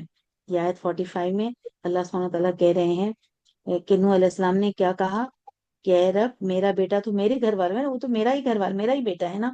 حضرت نوح علیہ السلام نے یہ خیال کیا کہ ان خطرات و احوال کو دیکھتے ہوئے بیٹا ایمان قبول کر لے گا، اس لیے اس کے بارے میں استدعا کی یا شفقت پدری، باپ کی جو محبت کے جذبے سے مغلوب ہو کر بارگاہ الہی میں یہ دعا کی۔ اللہ نے فرمایا اس کے جواب میں آیت 46، اللہ نے فرمایا اے نوح، یقیناً وہ تیرے گھرانے سے نہیں ہے۔ حضرت نوح علیہ السلام نے قرابت نسبی کا لحاظ کرتے ہوئے اسے اپنا بیٹا قرار دیا، بیٹا ہی تھا ان کا، لیکن اللہ تعالیٰ نے ایمان کی بنیاد پر فیصلہ کیا، قرابت دینی کے اعتبار سے اس بات کی نفی فرمائی کہ وہ تیرے گھرانے سے نہیں، اس لیے کہ ایک نبی کا اصل گھرانہ تو وہی ہے جو اس پر ایمان لائے، چاہے وہ کوئی بھی ہو۔ اگر کوئی ایمان نہ لائے تو چاہے وہ نبی کا باپ ہو، نبی کا بیٹا ہو، یا نبی کی بیوی ہو، یا نبی کے گھرانے کا کوئی بھی فرد ہو، اگر وہ ایمان نہیں لایا تو وہ گھر والوں میں سے نہیں کہلائے گا۔ بے شک۔ ہاں بیٹے پڑھیں آپ آگے آیت 46۔ اللہ تعالیٰ نے فرمایا اے نوح علیہ السلام، یقیناً وہ تیرے گھرانے سے نہیں ہے، اس کے کام بالکل ہی ناشائستہ ہیں، تجھے ہرگز وہ چیز نہ مانگنی چاہیے جس کا تجھے متعلقانہ علم نہ ہو۔ میں تجھے نصیحت کرتا ہوں کہ تو جاہلوں میں سے اپنا شمار کرانے سے باز رہے۔ نوح علیہ السلام نے کہا میرے پالنہار، میں تیری ہی پناہ چاہتا ہوں اس بات سے کہ تجھ سے وہ مانگوں جس کا مجھے علم ہی نہ ہو۔ اگر تو مجھے نہ بخشے گا اور مجھ پر نہ رحم فرمائے گا تو میں خسارہ پانے والوں میں سے ہو جاؤں گا۔ فرما دیا گیا کہ اے نوح، ہماری جانب سے سلامتی اور ان برکتوں کے ساتھ اتر جو تجھ پر ہے اور تیرے ساتھ کے بہت سی جماعتوں پر، اور بہت سی وہ امتیں ہوں گی جنہیں ہم فائدہ تو ضرور پہنچائیں گے، لیکن پھر انہیں ہماری طرف سے دردناک عذاب پہنچے گا۔ یہ خبریں غیب کی خبروں میں سے ہیں جن کی وہی ہم آپ کی طرف کرتے ہیں، انہیں اس سے پہلے آپ جانتے تھے اور نہ آپ کی قوم، اسی لیے آپ صبر کرتے رہیے، یقین مانیے کہ انجام کار پرہیزگاروں کے لیے ہی ہے۔ اور قوم عاد کی طرف ان کے بھائی ہود علیہ السلام کو ہم نے بھیجا، اس نے کہا کہ میری قوم والو اللہ ہی کی عبادت کرو، اس کے سوا تمہارا کوئی معبود نہیں، تم تو صرف بہتان باندھ رہے ہو۔ اے میری قوم، میں تم سے اس کی کوئی اجرت نہیں مانگتا، میرا اجر اس کے ذمے ہے جس نے مجھے پیدا کیا ہے۔ تو کیا پھر بھی تم عقل سے کام نہیں لیتے؟ اے میری قوم کے لوگوں، تم اپنے پالنے والے سے اپنی تقصیروں کی معافی طلب کرو، اور اس کی جانب سے میں توبہ کروں، اس کی جناب میں توبہ کرو، اچھا، تاکہ وہ برسنے والے بادل تم پر بھیجے اور تمہاری طاقت پر اور طاقت قوت بڑھا دے، اور تم گنہگار ہو کر روگردانی نہ کرو۔ انہوں نے کہا، اور تو ہمارے پاس کوئی دلیل تو لایا نہیں، ہم صرف تیرے کہنے سے اپنے معبودوں کو چھوڑنے والے نہیں، اور نہ ہم تجھ پر ایمان لانے والے ہیں، بلکہ ہم تو یہی کہتے ہیں کہ تو ہمارے کسی معبود کے برے جھپے میں آ گیا ہے۔ اس نے جواب دیا کہ میں اللہ کو گواہ کرتا ہوں، اور تم بھی گواہ رہو کہ میں تو اللہ کے سوا ان سب سے بیزار ہوں جنہیں تم شریک بنا رہے ہو۔ اچھا، تم سب مل کر میرے حق میں بدی کر لو اور مجھے بالکل مہلت بھی نہ دو۔ میرا بھروسہ صرف اللہ ہی پر ہے، جو میرا اور تم سب کا پروردگار ہے۔ جتنے بھی پاؤں دھرنے والے ہیں، ان سب کی پیشانی وہی تھامے ہوئے ہے۔ یقیناً میرا رب بالکل صحیح راہ پر ہے۔ بس اگر تم روگردانی کرو تو کرو، میں تو تمہیں وہ پیغام پہنچا چکا جو دے کر مجھے تمہاری طرف بھیجا گیا تھا۔ میرا رب تمہارے قائم مقام اور لوگوں کو کر دے گا میرا رب تمہارے قائم مقام اور لوگوں کو کر دے گا، اور تم اس کا کچھ بھی نہ بگاڑ سکو گے۔ یقیناً میرا پروردگار ہر ان چیز پر نگہبان ہے۔ اور میرا جب رب، ہمارا ہاں، سمجھ میں آیا نا بیٹے؟ میرا رب تمہارے قائم مقام نے تمہاری جگہ پہ اور لوگوں کو لائے گا، ٹھیک ہے؟ اور جب ہمارا حکم آ پہنچا تو ہم نے ہود علیہ السلام کو اور اس کے مسلمان ساتھیوں کو اپنی خاص رحمت سے نجات عطا فرمائی۔ ہم نے ان سب کو سخت عذاب سے بچا لیا۔ یہ تھی قوم عاد، جنہوں نے اپنے رب کی آیتوں کا انکار کیا اور اس کی رسولوں کی نافرمانی کی، اور ہر ایک سرکش نافرمان کے حکم کی تابعداری کی۔ دنیا میں ہاں، بھی ان ایک کے منٹ، ہاں، یہاں پر جو ہے یہ آیت نمبر 59 میں بتایا نا کہ یہ تھی قوم عاد۔ یہاں پر نوح علیہ السلام کے بعد کس کا قصہ سنایا جا رہا ہے؟ ہود علیہ السلام کا، جس کے نام سے یہ سورت ہے ہود۔ تو ان کی جو قوم تھی، جو آپ ابھی سن رہے ہیں کہ کس طرح سے وہ ان کو جواب دیتے تھے، وہ جنہوں نے اپنے رب کی آیتوں کا انکار کیا اور اس کے رسولوں کی نافرمانی کی، ان کا نام کیا تھا؟ اود، عاد۔ عاد کی طرف صرف ایک نبی حضرت اود علیہ السلام ہی بھیجے گئے، لیکن یہ اللہ تعالیٰ نے فرمایا کہ انہوں نے اللہ کے رسولوں کی نافرمانی کی۔ اس سے یا تو یہ واضح کرنا مقصود ہے کہ ایک رسول کی تکذیب کرنا گویا تمام رسولوں کی تکذیب، انہیں جھٹلانا، تمام رسولوں کو جھٹلانا ہے، کیونکہ تمام رسولوں پر ایمان رکھنا ضروری ہے۔ یا مطلب یہ ہے کہ یہ قوم اپنے کفر اور انکار میں اتنی آگے بڑھ چکی تھی کہ حضرت ہود علیہ السلام کے بعد اگر اس قوم میں متعدد رسول بھی بھیجتے تو یہ قوم ان سب کی تکذیب کرتی، ان سب کو جھٹلاتی، اور اس سے قطعاً یہ امید نہیں تھی کہ وہ کسی بھی رسول پر ایمان لے آتی۔ یعنی یہ اللہ کے پیغمبروں کی تو تکذیب کی، لیکن جو لوگ اللہ کے حکموں سے سرکشی کرنے والے اور نافرمان تھے، ان کی اس قوم نے پیروی کی۔ ہاں بیٹے پڑھیں۔ دنیا میں بھی ان کے پیچھے لعنت لگا دی گئی، اور قیامت کے دن بھی۔ دیکھ لو، قوم عاد نے اپنے رب سے کفر کیا، ہود کی قوم عاد پر دوری ہو۔ اب یہاں سے ان کا صالح علیہ السلام کی قوم کا قصہ شروع ہو رہا ہے۔ اللہ تعالیٰ، آپ صلی اللہ علیہ وسلم کو تو یہ باتیں نہیں معلوم تھی نا، اللہ سبحانہ تعالیٰ بیان فرما رہے ہیں، اور اسی کے تھرو ہمیں بھی ان چیزوں کا علم ہو رہا ہے کہ کیا تاریخ ہے اسلام کی اور کیا کچھ گزر چکا ہے۔ آپ پڑھیں بیٹے قوم سمود کے بارے میں۔ اور قوم سمود کی طرف ان کے بھائی صالح علیہ السلام کو بھیجا۔ اس نے کہا کہ اے میری قوم، تم اللہ کی عبادت کرو، اس کے سوا تمہارا کوئی معبود نہیں۔ اسی نے تمہیں زمین سے پیدا کیا ہے، اسی نے اس زمین میں تمہیں بسایا ہے، بس تم اس سے معافی طلب کرو اور اس کی طرف رجوع کرو۔ بے شک میرا رب قریب اور دعاؤں کا قبول کرنے والا ہے۔ انہوں نے کہا، اے صالح علیہ السلام، اس سے پہلے تو ہم تجھ سے بہت کچھ امیدیں لگائے ہوئے تھے، کیا تو ہمیں ان کی عبادتوں سے روک رہا ہے جن کی عبادت ہمارے باپ دادا کرتے چلے آئے ہیں؟ ہمیں تو اس دین میں حیران کن شک ہے جس کی طرف تو ہمیں بلا رہا ہے۔ اس نے جواب دیا کہ اے میری قوم کے لوگوں، ذرا بتاؤ تو اگر میں اپنے رب کی طرف سے کسی مضبوط دلیل پر ہوں اور اس نے مجھے اپنے پاس کی رحمت عطا کی ہو، پھر اگر میں نے اس کی نافرمانی کر لی تو کون ہے جو اس کے مقابلے میں میری مدد کرے؟ تم تو میرا نقصان ہی بڑھا رہے ہو۔ اور اے میری قوم والو، یہ اللہ کی بھیجی ہوئی اونٹنی ہے جو تمہارے لیے ایک معجزہ ہے۔ اب تم سے اللہ کی زمین اب تم اسے اللہ کی زمین میں کھاتی ہوئی چھوڑ دو اور اسے کسی طرح ایذا نہ پہنچاؤ، ورنہ فوری عذاب تمہیں پکڑ لے گا۔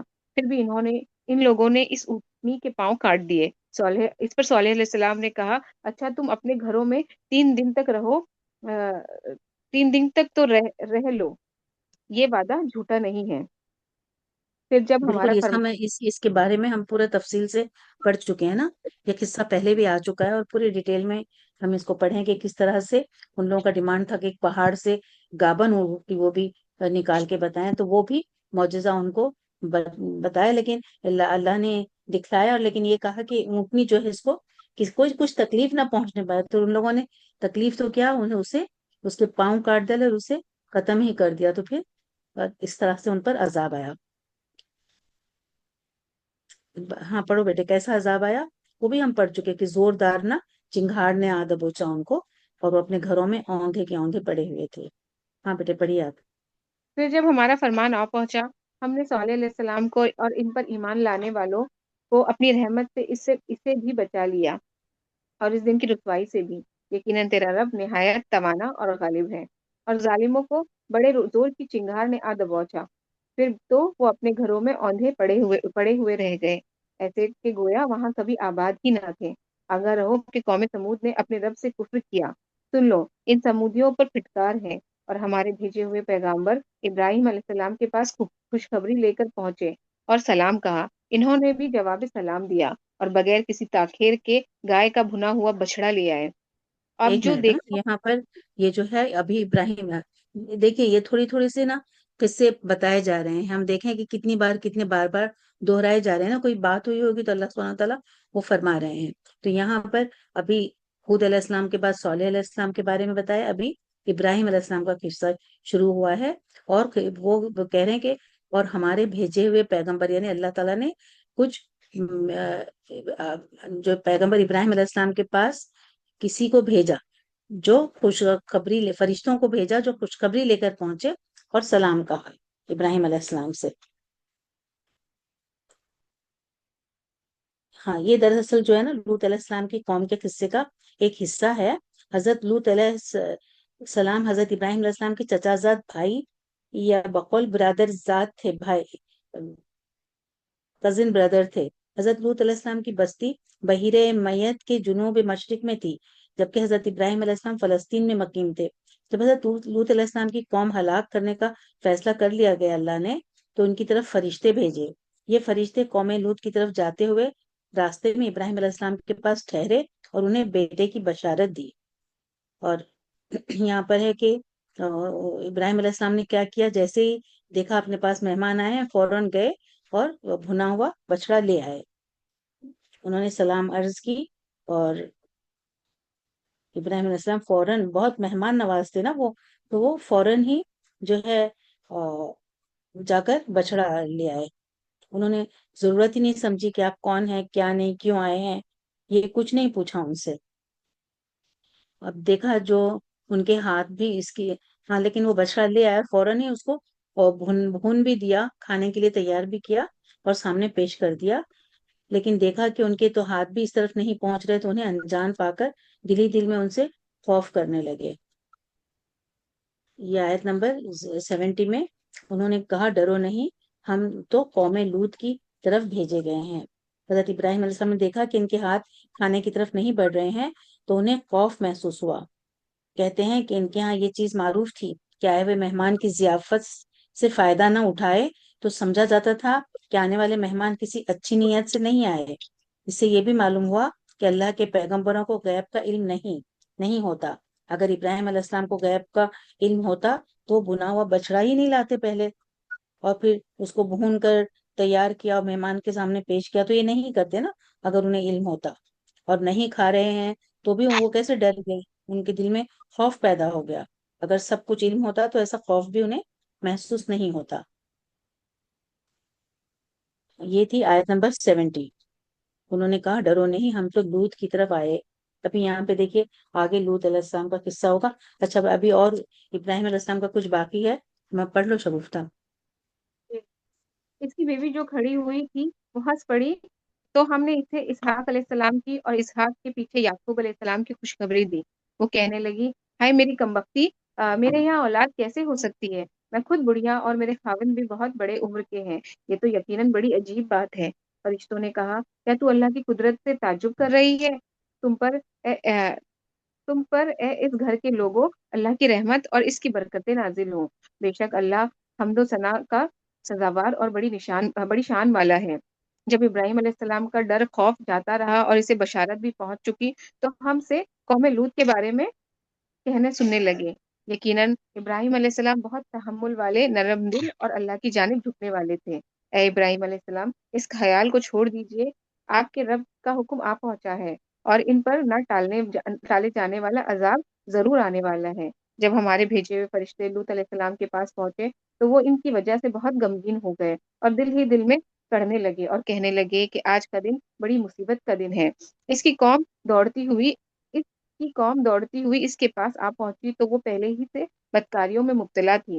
لوط علیہ السلام نے کہا، اے قوم کے لوگوں، یہ ہے میری بیٹیاں جو تمہارے لیے بہت ہی پاکیزہ ہے۔ اللہ سے ڈرو اور مجھ سے میرے مہمانوں کے بارے میں رسوا نہ کرو، اور مجھے میرے مہمانوں کے بارے میں رسوا نہ کرو۔ کیا تم میں ایک بھی بھلا آدمی نہیں؟ انہوں نے جواب دیا کہ تو بخوبی جانتا ہے کہ ہمیں تو تیری بیٹیوں پر کوئی حق نہیں ہے، تو ہماری اصلیت چاہت سے بخوبی واقف ہے۔ لوط علیہ السلام نے کہا کہ کاش مجھ میں تم سے مقابلہ کرنے کی قوت ہوتی یا میں کسی زبردست کا آسرا پکڑتا۔ اب فرشتوں نے کہا، اے لوط، ہم تیرے پروردگار کے بھیجے ہوئے ہیں، ناممکن ہے کہ تجھ تک پہنچ جائے، بس تو اپنے گھر والوں کو لے کر کچھ رات رہے نکل کھڑا ہو۔ تم میں سے کسی کو مڑ کر بھی پیچھے نہ دیکھنا چاہیے بجز تیری بیوی کے، اس کے لیے اس سے بھی وہی پہنچنے والا ہے جو ان سب کو پہنچے گا۔ یقیناً اس کے وعدے کا وقت صبح کا ہے، کیا صبح بالکل قریب نہیں؟ پھر جب ہمارا حکم آ پہنچا، ہم نے اس بستی کو زیر و زبر کر دیا، اوپر کا حصہ نیچے کر دیا اور ان پر کنکریلے پتھر برسائے جو تہ بتا تھے، تیرے رب کی طرف نشاندار تھے، اور وہ ان ظالموں سے کچھ بھی دور نہ تھے۔ اور بس بیٹے ابھی اس کے بعد ہے نا آگے انشاءاللہ شعیب علیہ السلام کا قصہ آ رہا ہے۔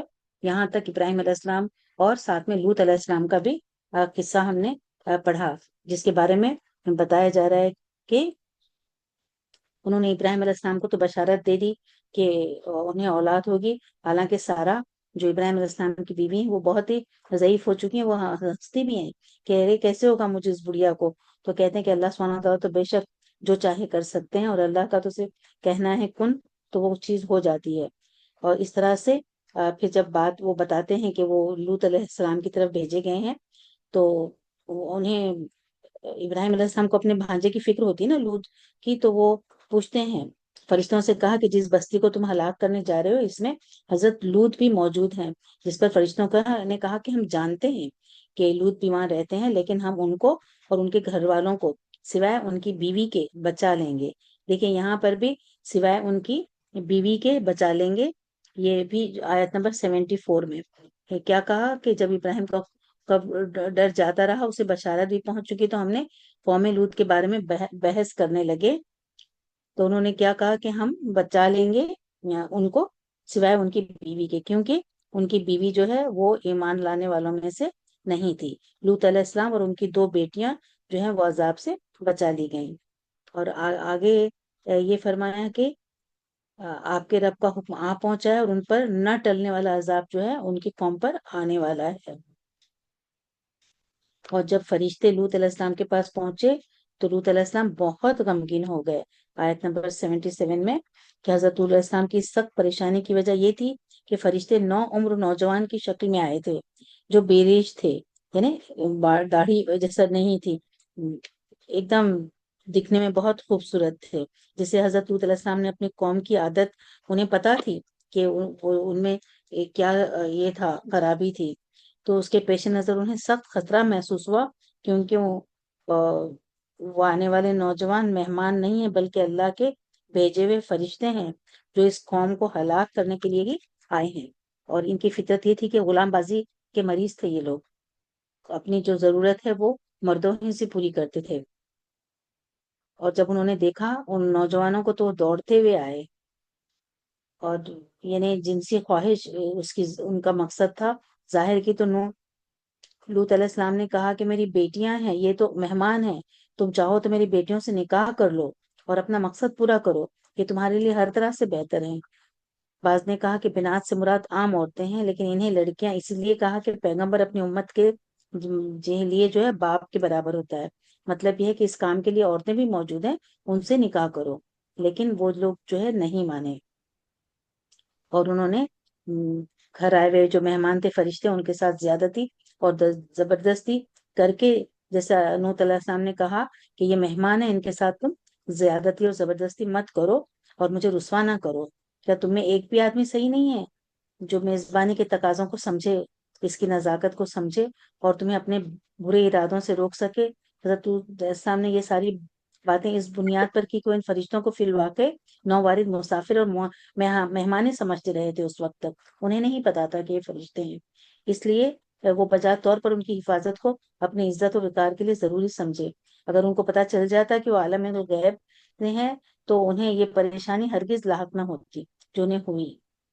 یعنی ایک جائز اور فطری طریقے کو انہوں نے بالکل رد کر دیا اور غیر فطری کام اور بے حیائی پر اصرار کیا، جس سے اندازہ لگایا جا سکتا ہے کہ وہ قوم اپنی اس بے حیائی کی عادت خبیثہ میں کتنی آگے جا چکی تھی اور کس قدر اندھی ہو گئی تھی. اور دیکھ رہے ہیں ہم کہ آج دنیا میں بھی کس قدر چھا گئی ہے، اور کتنی ہی مطلب حکومتوں نے ان کو اس کی اجازت بھی دے دی ہے. ہاں بیٹے پڑھیں پڑھیں آپ. اور اب ہم جو نے ہاں ہاں ایک منٹ.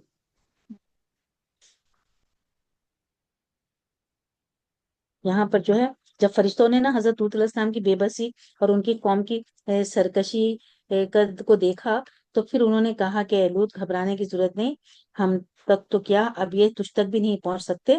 اب رات کے ایک حصے میں سوائے بیوی کے اپنے گھر والوں کو لے کر یہاں سے نکل جائیے. آیت نمبر 81 میں فرمایا کہ تم نکل جاؤ گھر سے، صبح ہوتے ہی اس بستی کو ہلاک کر دیا جائے گا. اور پھر ایسا ہی ہوا کہ ان کے لیے جو نشان زدہ تھے نا کنکر، وہ ظالموں سے ان کی امت کے لیے یعنی پتھروں کا عذاب ان ظالموں سے ابھی دور نہیں جو ہلاک کی گئی، اور ان کفار سے دور نہیں بلکہ وہ شام اور مدینے کے درمیان ہے وہ جگہ. جو ہے مقصد ان کو ڈرانا ہے کہ تمہارا حشر بھی ویسا ہی ہو سکتا ہے جیسے گزشتہ قومیں دو چار ہوئیں. اب جو بھی اس برائی میں ملوث ہے نا، ان کا قوم بھی وہی حشر بھی وہی ہو سکتا ہے. اور اللہ سبحانہ وتعالیٰ پتہ نہیں آخرت میں ان کے کیا معاملہ کرے ان کے ساتھ. ہاں بیٹا ابھی یہاں سے شعیب علیہ السلام کا قصہ شروع ہو رہا ہے، پڑھیے آپ. اور ہم نے مدین والوں کی طرف ان کے بھائی شعیب علیہ السلام کو بھیجا. اس نے کہا اے میری قوم، اللہ کی عبادت کرو، اس کے سوا تمہارا کوئی معبود نہیں، اور تم ناپ تول میں بھی کمی نہ کرو. میں تو تمہیں آسودہ حال دیکھ رہا ہوں، اور مجھے تم پر گھرنے والے دن کے عذاب کا خوف بھی ہے. اے میری قوم، ناپ تول انصاف کے ساتھ پوری کرو، لوگوں کو ان کی چیزیں کم نہ دو، اور زمین میں فساد اور خرابی نہ مچاؤ. اللہ تعالیٰ کا حلال کیا ہوا جو بچ رہے تمہارے لیے بہت ہی بہتر ہے اگر تم ایماندار ہو. میں تم پر کچھ نگہبان اور داروغہ نہیں ہوں. انہوں نے جواب دیا کہ اے شعیب، کیا تیری سلاد تجھے یہی حکم دیتی ہے کہ ہم اپنے باپ دادوں کے معبودوں کو چھوڑ دیں اور ہم اپنے مالوں میں جو کچھ چاہے اس کا کرنا بھی چھوڑ دیں؟ تو بڑا ہی باوقار اور نیک چلن آدمی ہے. کہا اے میری قوم، دیکھو تو اگر میں اپنے رب کی طرف سے روشن دلیل لیے ہوئے ہوں. اس نے مجھے اپنے پاس سے بہترین روزی دے رکھی ہے، اور میرا یہ ارادہ بالکل نہیں کہ تمہارا خلاف کر کے خود اس چیز کی طرف جھک جاؤں جس سے تمہیں روک رہا ہوں. میرا ارادہ تو اپنی طاقت بھر اصلاح کرنے کا ہی ہے. میری توفیق اللہ ہی کے مدد سے ہے، اسی پر میرا بھروسہ ہے اور اسی کی طرف میں رجوع کرتا ہوں. اور اے میری قوم کے لوگوں، کہیں ایسا نہ ہو کہ تم کو میری مخالفت ان عذابوں کا باعث مستحق بنا دے جو قوم نوح اور قوم ہود اور قوم صالح کو پہنچی ہے. اور قوم لوط تو تم سے کچھ دور نہیں. تم اپنے رب سے استغفار کرو اور اس کی طرف توجہ کرو. یقین مانو کہ میرا رب بڑی مہربانی والا اور بہت ہی محبت کرنے والا ہے. انہوں نے کہا اے شعیب علیہ السلام، تیری اکثر باتیں تو ہماری سمجھ میں ہی نہیں آتی، اور ہم تو تجھے اپنے اندر بہت کمزور پاتے ہیں، اور تیرے قبیلے کا خیال نہ ہوتا تو ہم تجھے سنسار کر دیتے، اور ہم تجھے کوئی حیثیت والی ہستی نہیں گنتے۔ انہوں نے جواب دیا کہ اے میری قوم کے لوگوں، کیا تمہارے نزدیک میرے قبیلے کے لوگ اللہ سے بھی زیادہ ذی عزت ہیں کہ تم نے اسے پس پشت ڈال دیا ہے؟ یقینا میرا رب جو تم کچھ کر رہے ہو سب کو گھیرے ہوئے ہے۔ اے قومی بھائیوں، اب تم اپنی جگہ عمل کیے جاؤ، میں بھی عمل کر رہا ہوں۔ تمہیں عنقریب معلوم ہو جائے گا کہ کس کے پاس وہ عذاب آتا ہے جو اسے رسوا کر دے، اور کون ہے جو جھوٹا ہے۔ تم انتظار کرو، میں بھی تمہارے ساتھ منتظر ہوں۔ جب ہمارا حکم عذاب آ پہنچا، ہم نے شعیب علیہ السلام کو اور ان کے ساتھ تمام مومنوں کو اپنی خاص رحمت سے نجات بخشی، اور ظالموں کو سخت شنگھاڑ کے عذاب نے دھر دبوچا، جس سے وہ اپنے گھروں میں اوندھے پڑے ہوئے ہو گئے، گویا کہ وہ ان گھروں میں کبھی بستے ہی نہ تھے۔ آگاہ رہو، مدین کے لیے بھی ویسی ہی دوری ہو جیسے دوری سمود کی ہوئی، اور یقیناً ہم نے موسیٰ علیہ السلام کو اپنی آیات اور روشن دلیلوں کے ساتھ بھیجا تھا۔ یہاں سے موسیٰ علیہ السلام کا قصہ شروع ہو رہا ہے۔ ہاں بیٹے پڑھی۔ فرعون اور اس کے سرداروں کی طرف پھر بھی ان لوگوں نے فرعون کے احکام کی پیروی کی، اور فرعون کا کوئی حکم درست تھا ہی نہیں۔ وہ تو قیامت کے دن اپنی قوم کا پیش رو ہو کر ان سب کو دوزخ میں جا کھڑا کرے گا۔ وہ بہت ہی برا گھاٹ ہے جس پر لا کھڑے کیے جائیں گے۔ ان پر تو اس دنیا میں بھی لعنت چپکا دی گئی، اور قیامت کے دن بھی برا انعام جو دیا گیا۔ بستیوں کی یہ بعض خبریں جنہیں ہم تیرے سامنے بیان فرما رہے ہیں، ان میں سے بعض تو موجود ہیں اور بعض کی فصلیں کٹ گئی ہیں۔ ہم نے ان پر کوئی ظلم نہیں کیا، بلکہ خود انہوں نے اپنے اوپر ظلم کیا، اور انہیں ان کے معبودوں نے کوئی فائدہ نہ پہنچایا جنہیں وہ اللہ کے سوا پکارتے تھے، جبکہ تیرے پروردگار کا حکم آ پہنچا، بلکہ اور ان کا نقصان ہی انہوں نے بڑھا دیا۔ تیرے پروردگار کی پکڑ کا یہی طریقہ ہے، جبکہ وہ بستیوں کے رہنے والے ظالموں کو پکڑتا ہے۔ بے شک اس کی پکڑ دکھ دینے والی اور نہایت سخت ہے۔ یقیناً اس میں ان لوگوں کے لیے نشانی عبرت ہے جو قیامت کے عذاب سے ڈرتے ہیں، اور وہ دن جس میں سب لوگ جمع کیے جائیں گے، اور وہ دن ہے جس میں سب حاضر کیے جائیں گے۔ اسے ہم جو ملتوی کرتے ہیں وہ صرف ایک مدت معین تک ہے۔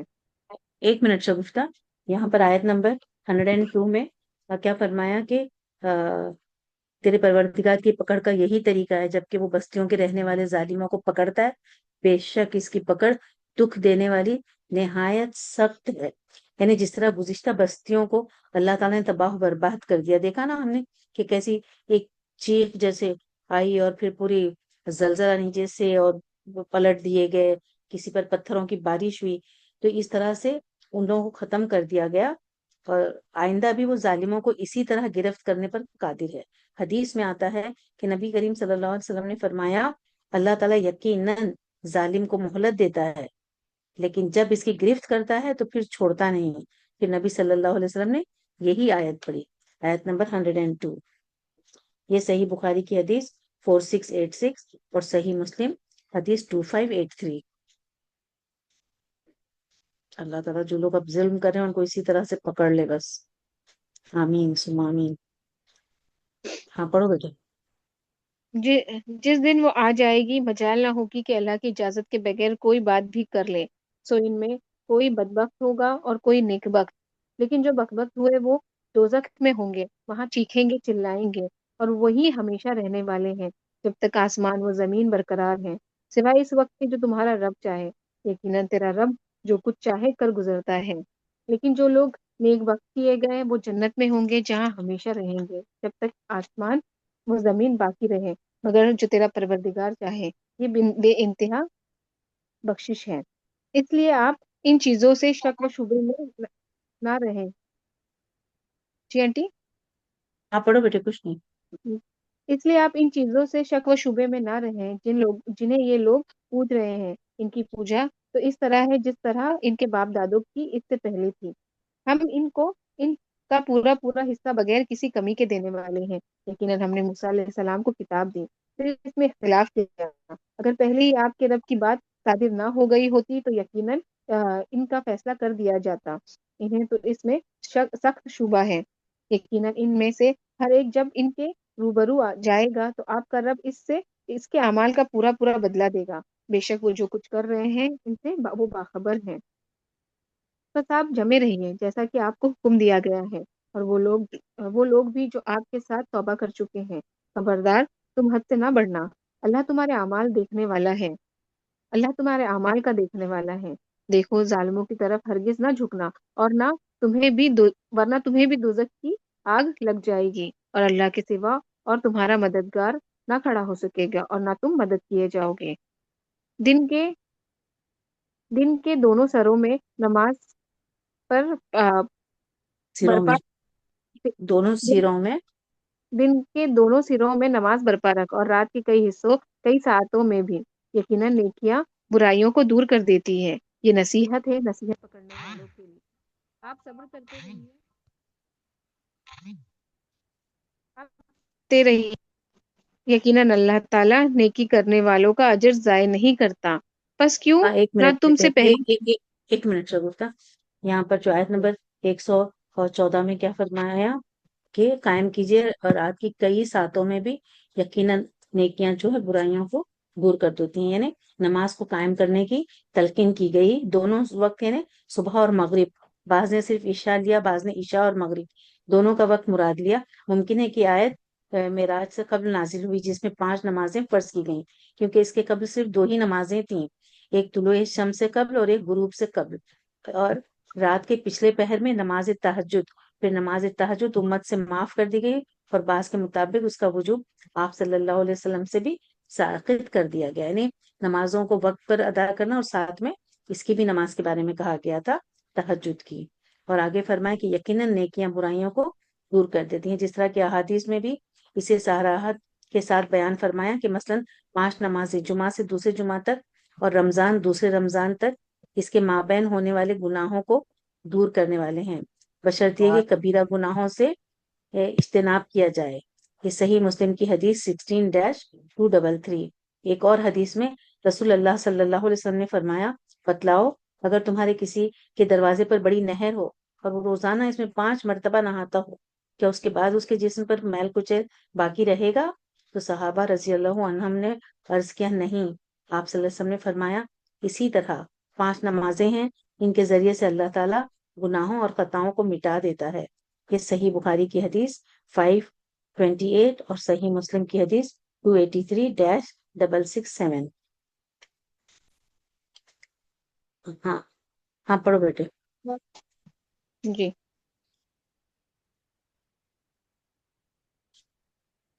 ہاں پڑھے۔ جی آنٹی، ایک منٹ۔ ہوں۔ آپ صبر کرتے رہیے، یقیناً اللہ تعالیٰ نیکی کرنے والوں کا اجر ضائع نہیں کرتا۔ بس کیوں نہ تم سے پہلے زمانے کے لوگوں میں سے ایسے اہل خیر ہوئے جو زمین میں فساد پھیلانے سے روکتے، سوائے ان چند کے جنہیں ہم نے ان میں سے نجات دی تھی۔ ظالم لوگ تو اس چیز سے پیچھے پڑ گئے جس میں انہیں آسودگی دی گئی تھی، اور وہ گنہگار تھے۔ آپ کا رب ایسا نہیں کہ کسی بستی کو ظلم سے ہلاک کر دے اور وہاں کے لوگ نیکوکار ہوں۔ اگر آپ کا پروردگار چاہتا تو سب لوگوں کو ایک ہی راہ پر ایک گروہ کر دیتا، وہ تو برابر اختلاف کرنے والے ہی رہیں گے، سوائے ان کے جن پر آپ کا رب رحم فرمائے۔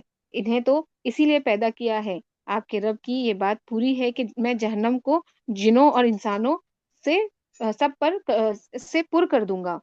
رسولوں کے سب احوال ہم آپ کو رسولوں کے سب احوال ہم آپ کو آپ کے سامنے آپ کے دل کی تسکین کے لیے بیان فرما رہے ہیں۔ آپ کے پاس اس صورت میں بھی حق پہنچ چکا جو نصیحت و واعظ ہے مومنوں کے لیے۔ ایمان نہ لانے والوں سے کہہ دیجئے کہ تم اپنے طور پر عمل کیے جاؤ، ہم بھی عمل میں مشغول ہیں، اور تم بھی انتظار کرو اور ہم بھی منتظر ہیں۔ زمینوں اور آسمانوں کا علم غیب اللہ تعالیٰ ہی کو ہے، تمام کاموں کا رجوع بھی اسی کی جانب ہے۔ بس تجھے اسی کی عبادت کرنی چاہیے اور اسی پر بھروسہ رکھنا چاہیے، اور تم جو کچھ کرتے ہو اس سے اللہ تعالیٰ بے خبر نہیں، بے شک۔ بے شک یہاں پہ سورہ ہود مکمل ہوئی، اور انشاءاللہ سورہ یوسف شروع ہوگی۔ تو سورہ یوسف کا ہم دیکھتے ہیں نزول، کہ یہ بھی سورہ یوسف جو ہے مکہ کے آخری دور میں ہی نازل ہوئی، اور اس زمانے میں بعض کفار مکہ نے غالباً یہودیوں کے اشارے پر نبی صلی اللہ علیہ وسلم کا امتحان لینے کے لیے آپ سے سوال کیا کہ بنی اسرائیل کے مصر جانے کا کیا سبب ہوا۔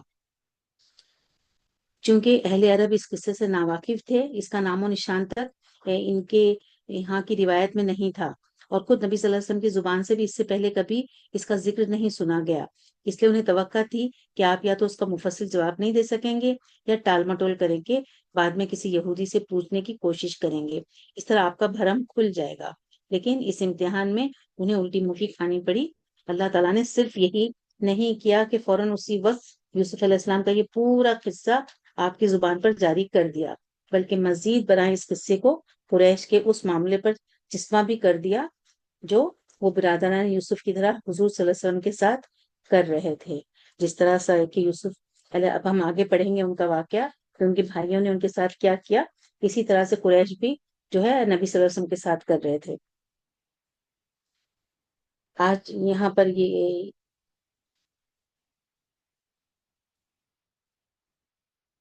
آج تم اپنے بھائی کے ساتھ وہی کچھ کر رہے ہو جو یوسف کے بھائیوں نے ان کے ساتھ کیا تھا، مگر جس طرح وہ خدا کی مشیت سے لڑنے میں کامیاب نہ ہوئے، آخرکار اسی بھائی کے قدموں میں آ رہے جس کو انہوں نے کبھی انتہائی بے رحمی کے ساتھ کنویں میں پھینکا تھا، اسی طرح تمہارا زور آزمائی بھی خدائی تدبیر کے مقابلے میں کامیاب نہیں ہو سکے گی، اور ایک دن تمہیں بھی اپنے اسی بھائی سے رحم و کرم کی بھیک مانگنی پڑے گی جسے آج تم مٹانے پر تلے ہوئے ہو۔ یہ ان لوگوں کا حال تھا قریش کا نبی صلی اللہ علیہ وسلم کے خلاف۔ تو یہاں پر ہم دیکھ رہے ہیں کہ آخر انجام کیا ہوا ان کا، اور انہیں کیسی شاندار وہاں سے کنویں سے نکلنے کے بعد کتنا بڑا انہیں رتبہ کس طرح سے ملا، اس کی ہم انشاءاللہ بھی سورہ یوسف میں تفصیل پڑھیں گے۔ جو سورہ یوسف ہے یہ ایک مکی سورہ ہے، اور مصحف میں 12 نمبر پر ہے، اور نزول کے اعتبار سے 53 نمبر پر ہے۔ اس میں 12 رکوع ہیں اور 111 آیتیں ہیں۔ بسم اللہ الرحمن الرحیم۔ الف لام را تلک آیات الکتاب المبین انا انزلناه قرآنا عربیا لعلکم تعقلون نحن نقص عليك أحسن القصص بما أوحينا إليك هذا القرآن وإن كنت من قبله لمن الغافلين۔ ہاں پڑھے بیٹے، بہترین احسن القصص، بہترین قصہ اب ہم سنتے ہیں انشاءاللہ۔ شروع کریں بیٹے۔ شروع اللہ کے نام سے جو بہت مہربان نہایت رحم کرنے والا ہے۔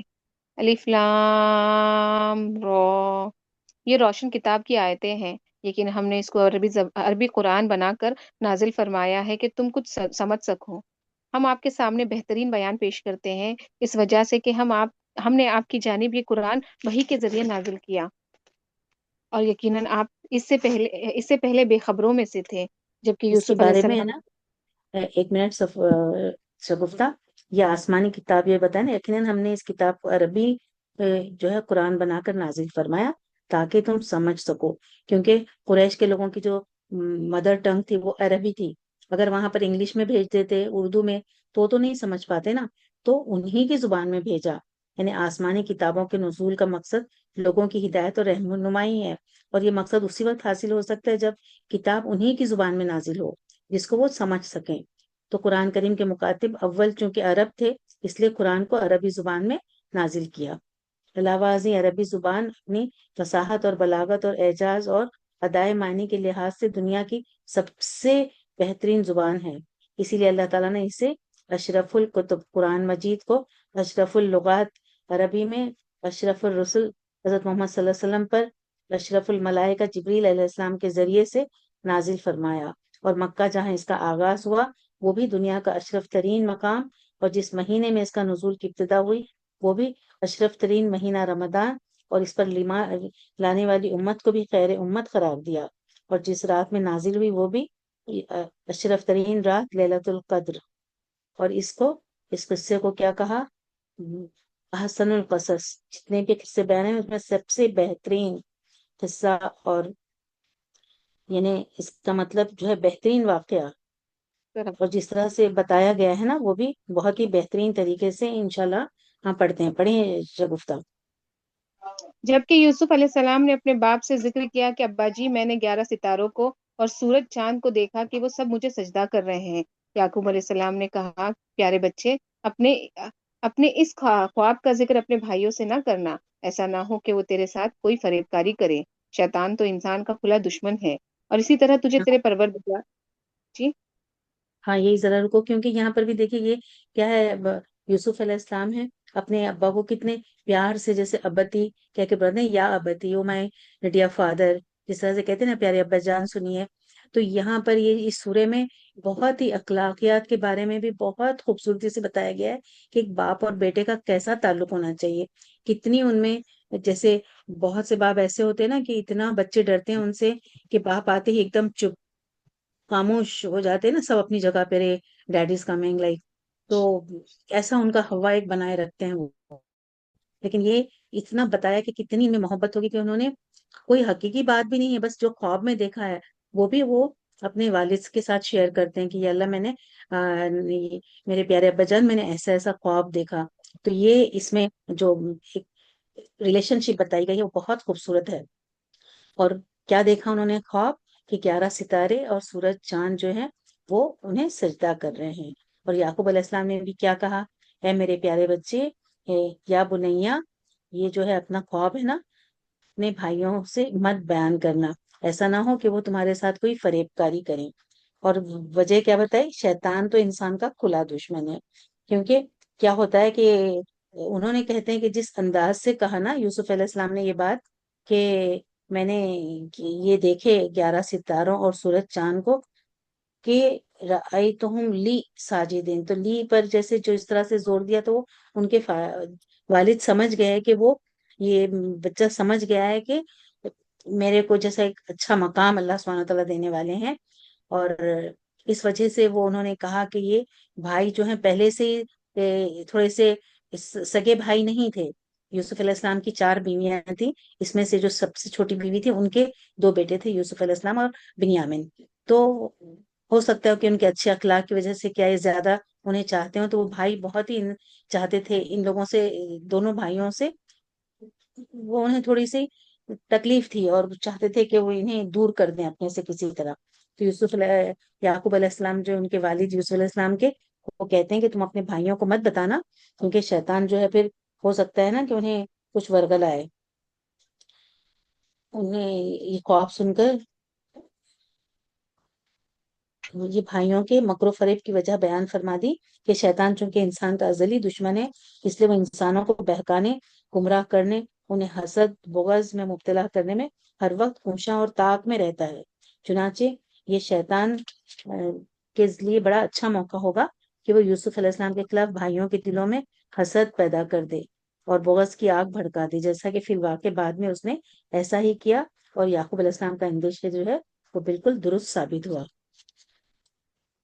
ہاں بیٹے پڑھیں.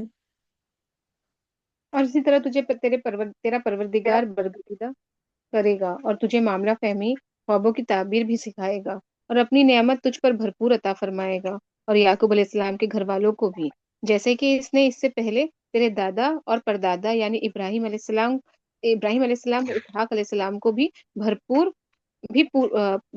اپنی نعمت دی. یقیناً تیرا رب بہت بڑے علم والا اور زبردست حکمت والا ہے. یقیناً یوسف علیہ السلام اور اس کے بھائیوں میں دریافت کرنے والوں کے لیے بڑی نشانیاں ہیں، جبکہ انہوں نے کہا کہ یوسف علیہ السلام اور اس کا بھائی بنسبت ہمارے باپ کو بہت زیادہ پیارا ہے، حالانکہ ہم طاقتور جماعت ہیں. کوئی شک نہیں کہ ہمارے ابا صریح غلطی میں ہیں. یوسف علیہ السلام کو تو مار ہی ڈالو یا اسے کسی نامعلوم جگہ پھینک دو کہ تمہارے والد کا رخ صرف تمہاری طرف ہی ہو جائے، اس کے بعد تم نیک ہو جانا. ان میں سے ایک نے کہا کہ یوسف کو قتل تو نہ کرو، بلکہ اسے کسی اندھے کنویں کی تہ میں ڈال آؤ کہ اسے کوئی آتا جاتا قافلہ اٹھا لے جائے. اگر تمہیں کرنا ہی ہے تو یوں کرو. انہوں نے کہا ابا آخر آپ یوسف علیہ السلام کے بارے میں ہم پر اعتبار کیوں نہیں کرتے؟ ہم تو اس کے خیر خواہ ہیں. کل آپ اسے ضرور ہمارے ساتھ بھیج دیجیے کہ خوب کھائے پیے اور کھیلے. اس کی حفاظت کے ہم ذمہ دار ہیں. یعقوب علیہ السلام نے کہا اسے تمہارا لے جانا مجھے تو سخت صدمہ دے گا، اور مجھے یہ بھی کھٹکا لگا رہے گا کہ تمہاری غفلت میں اسے بھیڑیا کھا جائے. انہوں نے جواب دیا کہ ہم جیسی زور آور جماعت کی موجودگی میں بھی اگر اسے بھیڑیا کھا جائے تو ہم بالکل ہی نکمے ہوئے. پھر جب اسے لے چلے اور سب نے مل کر ٹھان لیا کہ اسے غیر آباد گہرے کنویں کی تہ میں پھینک دے، ہم نے یوسف علیہ السلام کی طرف وحی کی کہ یقیناً وقت آ رہا ہے کہ تو انہیں اس کا ماجرا اس اس ماجرے کی خبر اس حال میں دے گا کہ وہ جانتے ہی نہ ہوں گے۔ اور عشاء کے وقت وہ سب اپنے باپ کے پاس روتے ہوئے پہنچے اور کہنے لگے، ابا جی، ہم تو آپس میں دوڑ میں لگ گئے اور یوسف کو ہم نے اسباب کے پاس چھوڑا بس اسے بھیڑیا کھا گیا۔ آپ تو ہماری بات نہیں مانیں گے، گو ہم بالکل سچے ہوں۔ اور یوسف علیہ السلام کے کرتے کو جھوٹ موٹ سے خون آلود بھی کر لائے تھے۔ باپ نے باپ نے کہا، یوں نہیں، بلکہ تم نے اپنے دل ہی سے ایک بات بنا لی، بس صبر ہی بہتر ہے، اور تمہاری بنائی ہوئی باتوں پر اللہ ہی سے مدد کی طلب کی ہے۔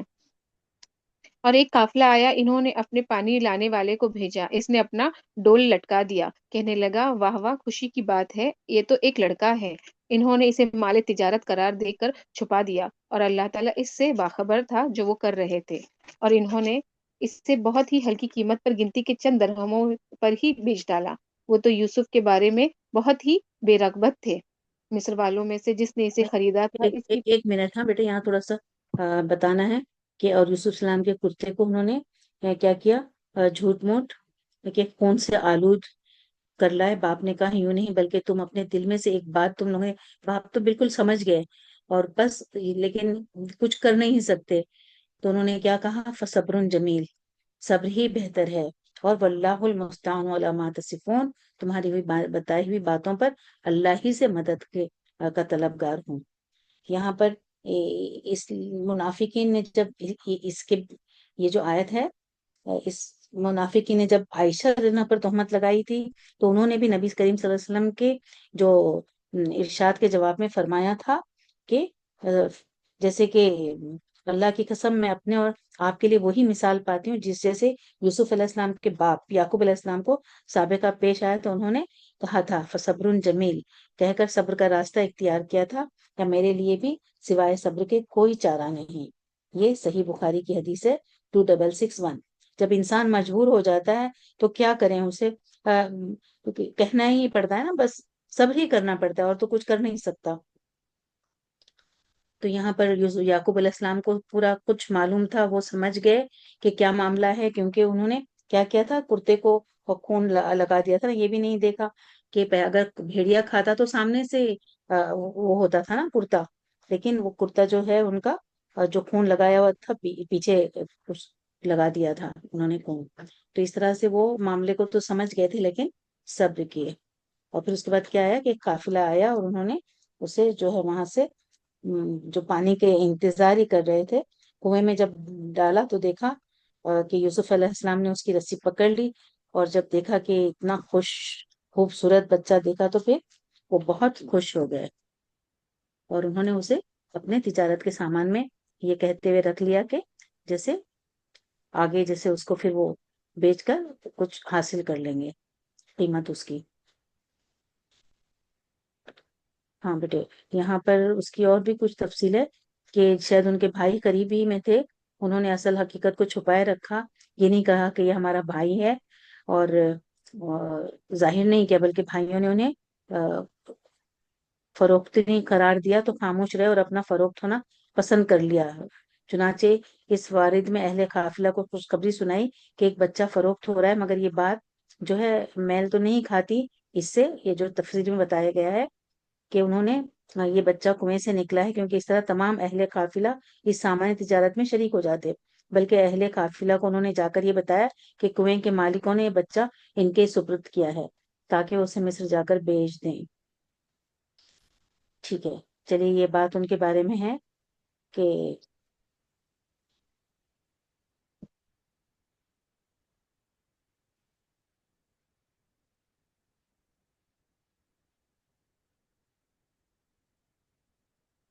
ٹھیک ہے بیٹے، آگے کیا بتایا کہ تجارت قرار دے کر چھپا دیا، اور اللہ اس سے باخبر تھا جو وہ کر رہے تھے۔ بے شک یوسف علیہ السلام کے ساتھ یہ جو کچھ بھی ہو رہا تھا، اللہ کو اس کا علم تھا، لیکن اللہ نے یہ سب کچھ اس لیے ہونے دیا کہ تقدیر الہی جو تھی وہ بروکار آئے، اور علاوہ ازیں اس میں رسول اللہ علیہ وسلم کے لیے اشارہ ہے، یعنی اللہ تعالیٰ اپنے پیغمبر کو بتلا رہا ہے کہ آپ کی قوم کے لوگ یقیناً آپ کو تکلیف پہنچا رہے ہیں، اور میں انہیں اس سے روکنے پر قادر بھی ہوں۔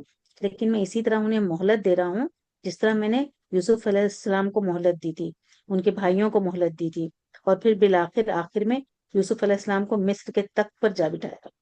دیکھیے یہ بتایا جا رہا ہے، ہم یہ پہلی بار قصہ سن رہے ہیں نا، ابھی تک موسیٰ علیہ السلام، قوم ہود، قوم سمود، قوم شعیب وغیرہ کے کئی بار قصے سنے، یہ قصہ پہلی بار آیا ہے۔ یہاں پہ اللہ تعالیٰ کیا بتا رہے ہیں کہ میں انہیں مہلت دے رہا ہوں، آخر میں کیا کرنے والا ہوں، یوسف علیہ السلام کو مصر کے تخت پر بٹھایا جائے گا، اور اس کے بھائیوں کو عاجز اور لاچار کر کے ان کے دربار میں کھڑا کر دیا۔ اے پیغمبر، ایک وقت آئے گا کہ آپ بھی اسی طرح سرخرو ہوں گے، اور سرداران قریش آپ کے اشارے ابرو اور جنبش لب کے منتظر ہوں گے۔ چنانچہ فتح کے موقع پر یہ وقت جلد ہی آ پہنچا۔ سبحان اللہ۔ ہاں بیٹی پڑھے۔ مصر والوں میں سے جس نے اسے خریدا تھا، اس نے اپنی بیوی سے کہا کہ اسے بہت عزت و احترام کے ساتھ رکھو، بہت ممکن ہے کہ یہ ہمیں فائدہ پہنچائے یا اسے ہم اپنا بیٹا ہی بنا لے۔ یوں ہم نے مصر کی سرزمین میں یوسف علیہ السلام کا قدم جما دیا کہ ہم اسے خواب کی تعبیر کا کچھ علم ہی سکھا دے۔ اللہ اپنے ارادے پر غالب ہے، لیکن اکثر لوگ بے علم ہوتے ہیں۔ اور جب یوسف علیہ السلام پختگی کی عمر کو پہنچ گئے، ہم نے اسے قوت فیصلہ اور علم دیا۔ ہم نیک کاروں کو اسی طرح بدلا دیتے ہیں۔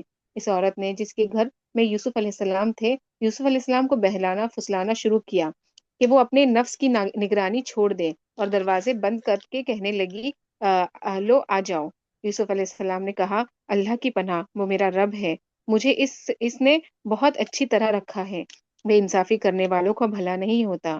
اس عورت ہاں، نے یوسف علیہ السلام ایک منٹ بیٹے، یہاں پر ہے نا یہ آیت نمبر 23، یہاں سے یوسف علیہ السلام کا ایک نیا امتحان شروع ہو گیا۔ عزیز مصر کی بیوی، جس کو اس کے خاوند نے تاکید کی تھی کہ یوسف علیہ السلام کو اکرام و احترام کے ساتھ رکھے، وہ یوسف علیہ السلام کے حسن و جمال پر فریفتہ ہو گئی اور انہیں دعوت گناہ دینے لگی، جسے یوسف علیہ السلام نے ٹھکرا دیا۔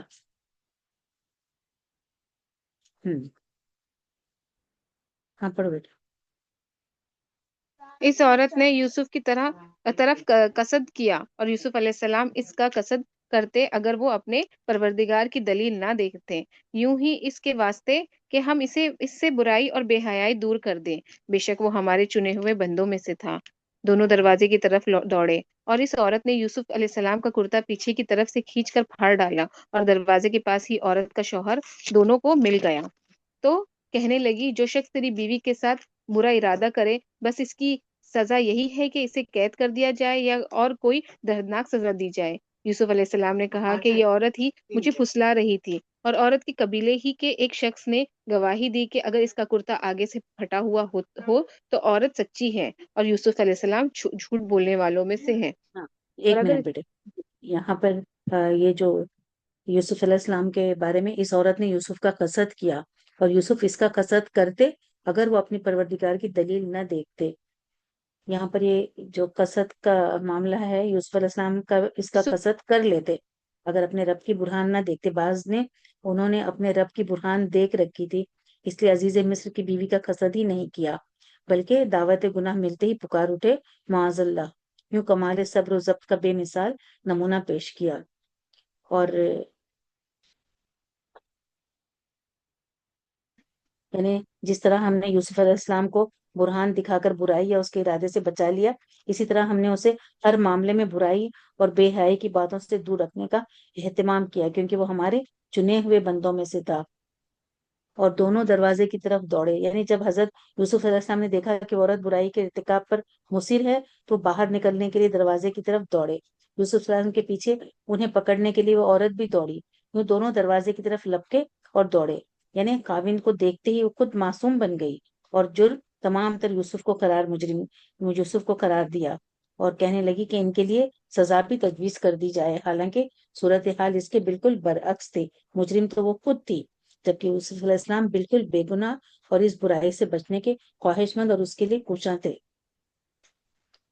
یوسف علیہ السلام نے جب دیکھا کہ عورت تمام الزام ان پر دھر رہی ہے تو صورتحال واضح کر دی اور کہا کہ مجھے برائی پر مجبور کرنے والی یہی ہے، میں اس سے بچنے کے لیے باہر دروازے کی طرف بھاگتا ہوا آیا ہوں۔ اور جس نے کہا نا کہ دیکھو اس کا، عورت کے قبیلے میں سے ایک شخص نے گواہی دی کہ اگر کرتا آگے سے پھٹا ہوا ہو تو عورت سچی ہے، اور پیچھے سے تو یوسف، تو یعنی یوسف علیہ السلام نے یہ انہی کے خاندان کا، یہ کون تھا کہنے والا؟ انہی کے خاندان کا کوئی سمجھدار آدمی تھا، ورنہ وہ لوگ تو اپنا آدمی ہے کہہ کر کسی طرح سے سارا الزام یوسف علیہ السلام پر ہی ڈال دیتے. لیکن یہ بتانا چاہتے کہ وہاں پر بھی منصف لوگ تھے، انصاف پسند، جس نے یہ فیصلہ کیا. فیصلے کو یہاں شہادت کے لفظ سے تعبیر کیا گیا کیونکہ معاملہ ابھی بھی تحقیق طلب تھا. یعنی بعض نے کہا کہ گواہی دینے والا شیرخوار بچہ تھا، یعنی دودھ پیتا، لیکن یہ بات مستند روایت سے ثابت نہیں. صحیح بخاری حدیث 3436 اور صحیح مسلم کی حدیث 8-2550 میں 3 شیرخوار بچوں کے بات کرنے کی حدیث ہے. علاوہ ازیں صحیح مسلم میں 3005 میں اصحاب الاخدود میں سے بھی ایک عورت کے بچے کے بولنے کا ذکر ہے. ان صحیح احادیث میں شاہد جو ہے گواہ یوسف کے بچے ہونے کی صراحت نہیں ہے. اس لیے جس روایت میں جو یوسف علیہ السلام کو بھی معجزانہ طور پر گہوارے میں بولنے والے بچوں میں شمار کیا گیا، یہ صحیح نہیں ہے. یعنی یہ عزیز مصر کا قول ہے جو اس نے اپنی بیوی کی حرکتیں قبیح دیکھ کر عورتوں کی بابت کہا. کیا کہا یہاں پر؟ اگر اس کا کرتا پیچھے کی جانب سے پھٹا ہوا تو عورت جھوٹی. تو جب خاوند نے دیکھا کہ یوسف علیہ السلام کا کرتا پیٹ کی جانب سے پھٹا ہے تو صاف کہہ دیا کہ یہ تو تم عورتوں کی چال بازی ہے، بے شک تمہاری چال بازی بہت بری بڑی ہے. یہ آیت نمبر 28 میں. تو جو اس کے شوہر تھے عزیز مصر، انہوں نے اپنی بیوی کی ہر بری حرکت کو بھانپ لیا، دیکھ لیا کہ حقیقت کیا ہے، کیونکہ کرتا جو ہے وہ پیچھے سے پٹا تھا، اور انہوں نے کہا کہ یہ تم لوگوں کا مکر و فریب ہے.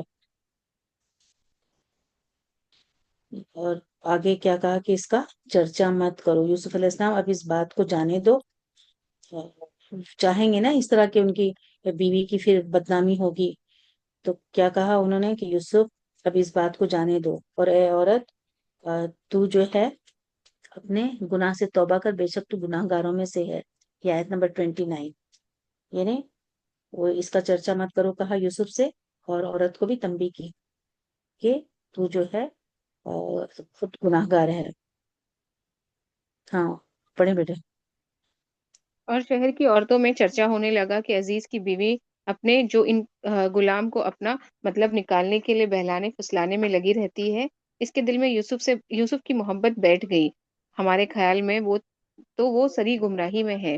اس نے جب ان کی اس پر فریب غیبت کا حال سنا تو انہیں بلوا بھیجا اور ان کے لیے ایک مجلس مرتب کی، اور ان میں سے ہر ایک کو چھری دی اور کہا یوسف علیہ السلام ان کے سامنے چلے آؤ. ان عورت نے جب اسے دیکھا تو بہت بڑا جانا اور اپنے ہاتھ کاٹ لیے اور زبان سے نکل گیا، ہاشا اللہ، یہ انسان تو ہرگز نہیں، یہ تو یقیناً کوئی بہت ہی بزرگ فرشتہ ہے. اس وقت عزیز مصر کی بیوی نے کہا یہی ہے جن کے بارے میں تم مجھے تانے دے رہی تھی. میں نے ہر چند اس سے اپنا مطلب حاصل کرنا چاہا، لیکن یہ بال بال بچا رہا، اور جو کچھ میں اس سے کہہ رہی ہوں اگر یہ نہ کرے گا تو یقیناً یہ قید کر دیا جائے گا، اور بے شک یہ بہت ہی بے عزت ہوگا. یوسف علیہ یہاں السلام نے پر ایک منٹ بیٹے، یہاں پر جو ہے آیت نمبر 31 میں اس نے کیا کیا؟ مصر کی بیوی نے جب اس کی سہیلیوں نے اس کو کہنے لگی نا کہ کیسی ہے کہ غلام کے اوپر اس کا دل آ گیا، یعنی ایک دم ایسے اس کو جیسے ذلیل کرنا اور گری ہوئی بات اس کے خلاف کرنے لگی، تو انہیں سب کو گھر پہ انوائٹ کیا اور ان کو جو کچھ کھانے کے لیے دیا، اس کے لیے چھری دی، ان کے چھری بھی پیش کی جس طرح سے کھایا جاتا، تو سب کے ہاتھ میں چھری دی جب، اور اس پر انہوں نے جب وہ سب تیار ہو گئی کھانے کے لیے، تب انہوں نے یوسف علیہ السلام کو بلایا، اور جب سب کی نظر ان پر پڑی تو ایک دم وہ دیکھتے ہی ان کے ہوش ہی ٹھکانے نہیں رہے، ان کے ہاتھوں سے جو چھری ہے وہ کہتے ہیں کہ ایسے کہ ان کے ہاتھ انہوں نے کاٹ لیے، انگلی کٹ گئی ان کی چھری سے، اور ایک دم ان کے منہ سے نکلا کہ ہاشا اللہ، یعنی جیسے ہم کہتے ہیں ماشاء اللہ، یعنی یہ تو ایک انسان لگتا ہے نہیں، یہ تو بالکل فرشتہ ہے. تو تب انہوں اس کی بیوی نے کہا کہ دیکھا تم تو مجھے تانا دے رہی تھی نا کہ کیسے تمہارا دل ان پر آ گیا اور کیسے عاشق ہو گئی، تو یہ ہیں وہ. تو اس طرح سے وہ اپنے آپ کو بچانا چاہ رہی تھی. اگر یہ نہ کرے گا تو یقیناً یہ پھر بھی کیا کہا انہوں نے کہ اگر یہ ابھی بھی نہیں مانے گا تو یقیناً قید کر دیا جائے گا. یعنی یوسف علیہ السلام کو پہلے گھر کے اندر رکھا، پھر جب عورتوں نے یہ ہاتھ میں چھریاں پکڑ لی تو انہوں نے یوسف علیہ السلام کو حاضر ہونے کا حکم دیا، یعنی یوسف علیہ السلام کی جلوہ آرائی دیکھ کر ایک تو ان کی عظمت و جلالت شان کا اعتراف کیا، دوسرے ان پر بے خودی اور وارفتگی کی ایسی کیفیت طاری ہوئی کہ چھریاں اپنے ہی ہاتھوں پر چلا لی، جس سے ان کے ہاتھ زخمی اور خون آلودہ ہو گئے۔ حدیث میں آتا ہے کہ حضرت یوسف علیہ السلام کو نصف حسن دیا گیا ہے۔ صحیح مسلم کی حدیث 259-162۔ اور یہ بزرگ فرشتہ کے معنی کہ ان کو اتنے خوبصورت تھے، شکل و صورت میں انسان سے جیسے بہت ہی خوبصورت، بلکہ ان عورتوں نے یہ بات اس لیے کہی کہ عالم شباب میں ہونے کے باوجود اپنی صاحب حیثیت مالکہ کے تقاضے کے باوصف وہ آماد گناہ نہ ہونے کی وجہ سے انہیں جنسی خواہشات سے مبرہ تو فرشتے ہی ہوتے ہیں، اس لیے انہوں نے کہا کہ معزز فرشتہ ہے، انسان نہیں۔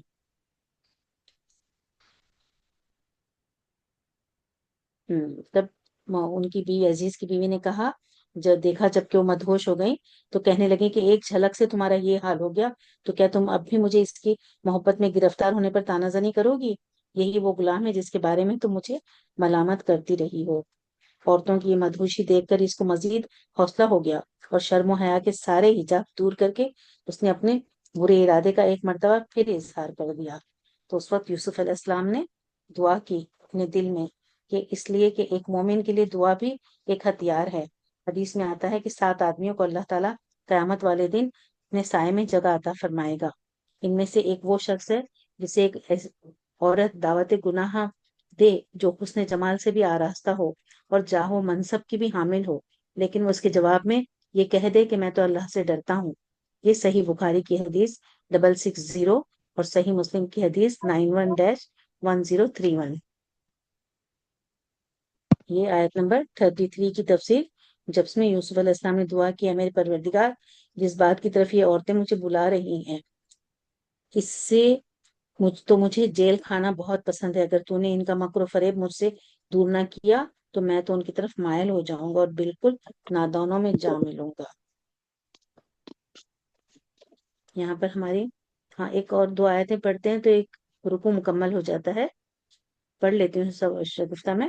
اس کے رب نے اس کی دعا قبول کر لی اور ان عورتوں کے داؤ پیچ اس سے پھیر دیے، یقیناً وہ خوب سننے والا، خوب جاننے والا ہے۔ یہ آیت نمبر 34 اور آیت 35۔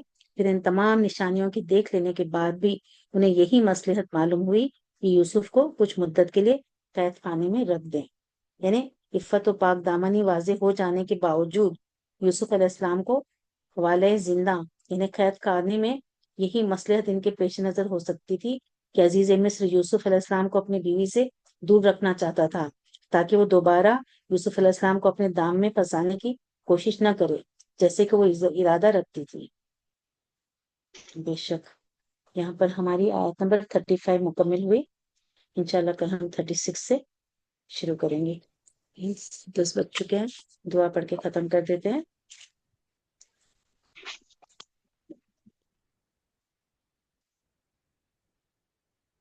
ہمائرہ،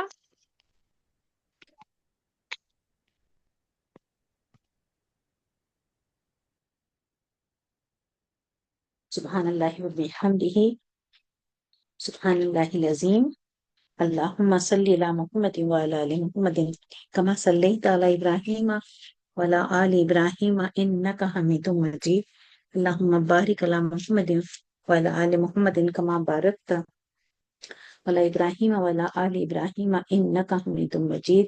ربنا زدنا علما، رب اشرح لی صدری ویسر لی امری واحلل عقدۃ من لسانی یفقہوا قولی، رب یسر ولا تعسر وتمم بالخیر وبک نستعین، اللہم افتح علینا حکمتک وانشر علینا رحمتک یا ذا الجلال والاکرام، اللہم ارنا الحق حقا وارزقنا اتباعہ وارنا الباطل باطلا وارزقنا اجتنابہ، اللہم فقہنا فی الدین، اللہم اجعل القرآن ربیع قلبی ونور صدری وجلاء حزنی وذہاب ہمی وغمی، ربی ادخلنی مدخل صدق واخرجنی مخرج صدق واجعل لی من لدنک سلطانا نصیرا، ربنا لا تزغ قلوبنا بعد إذ هديتنا وهب لنا من لدنك رحمة إنك أنت الوهاب، يا مقلب القلوب ثبت قلبي على دينك، آمين یا رب العالمین یا ارحم الراحمین۔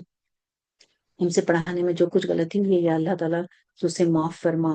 ہم جو کچھ پڑھ رہے ہیں یا اللہ تعالیٰ ہمارے دلوں میں اتار دے، اور جو بھی تیرے احکامات ہیں ہم اس کی پابندی کریں اور سنت کی پیروی کریں اور حقوق اللہ کے ساتھ حقوق العباد ادا کریں.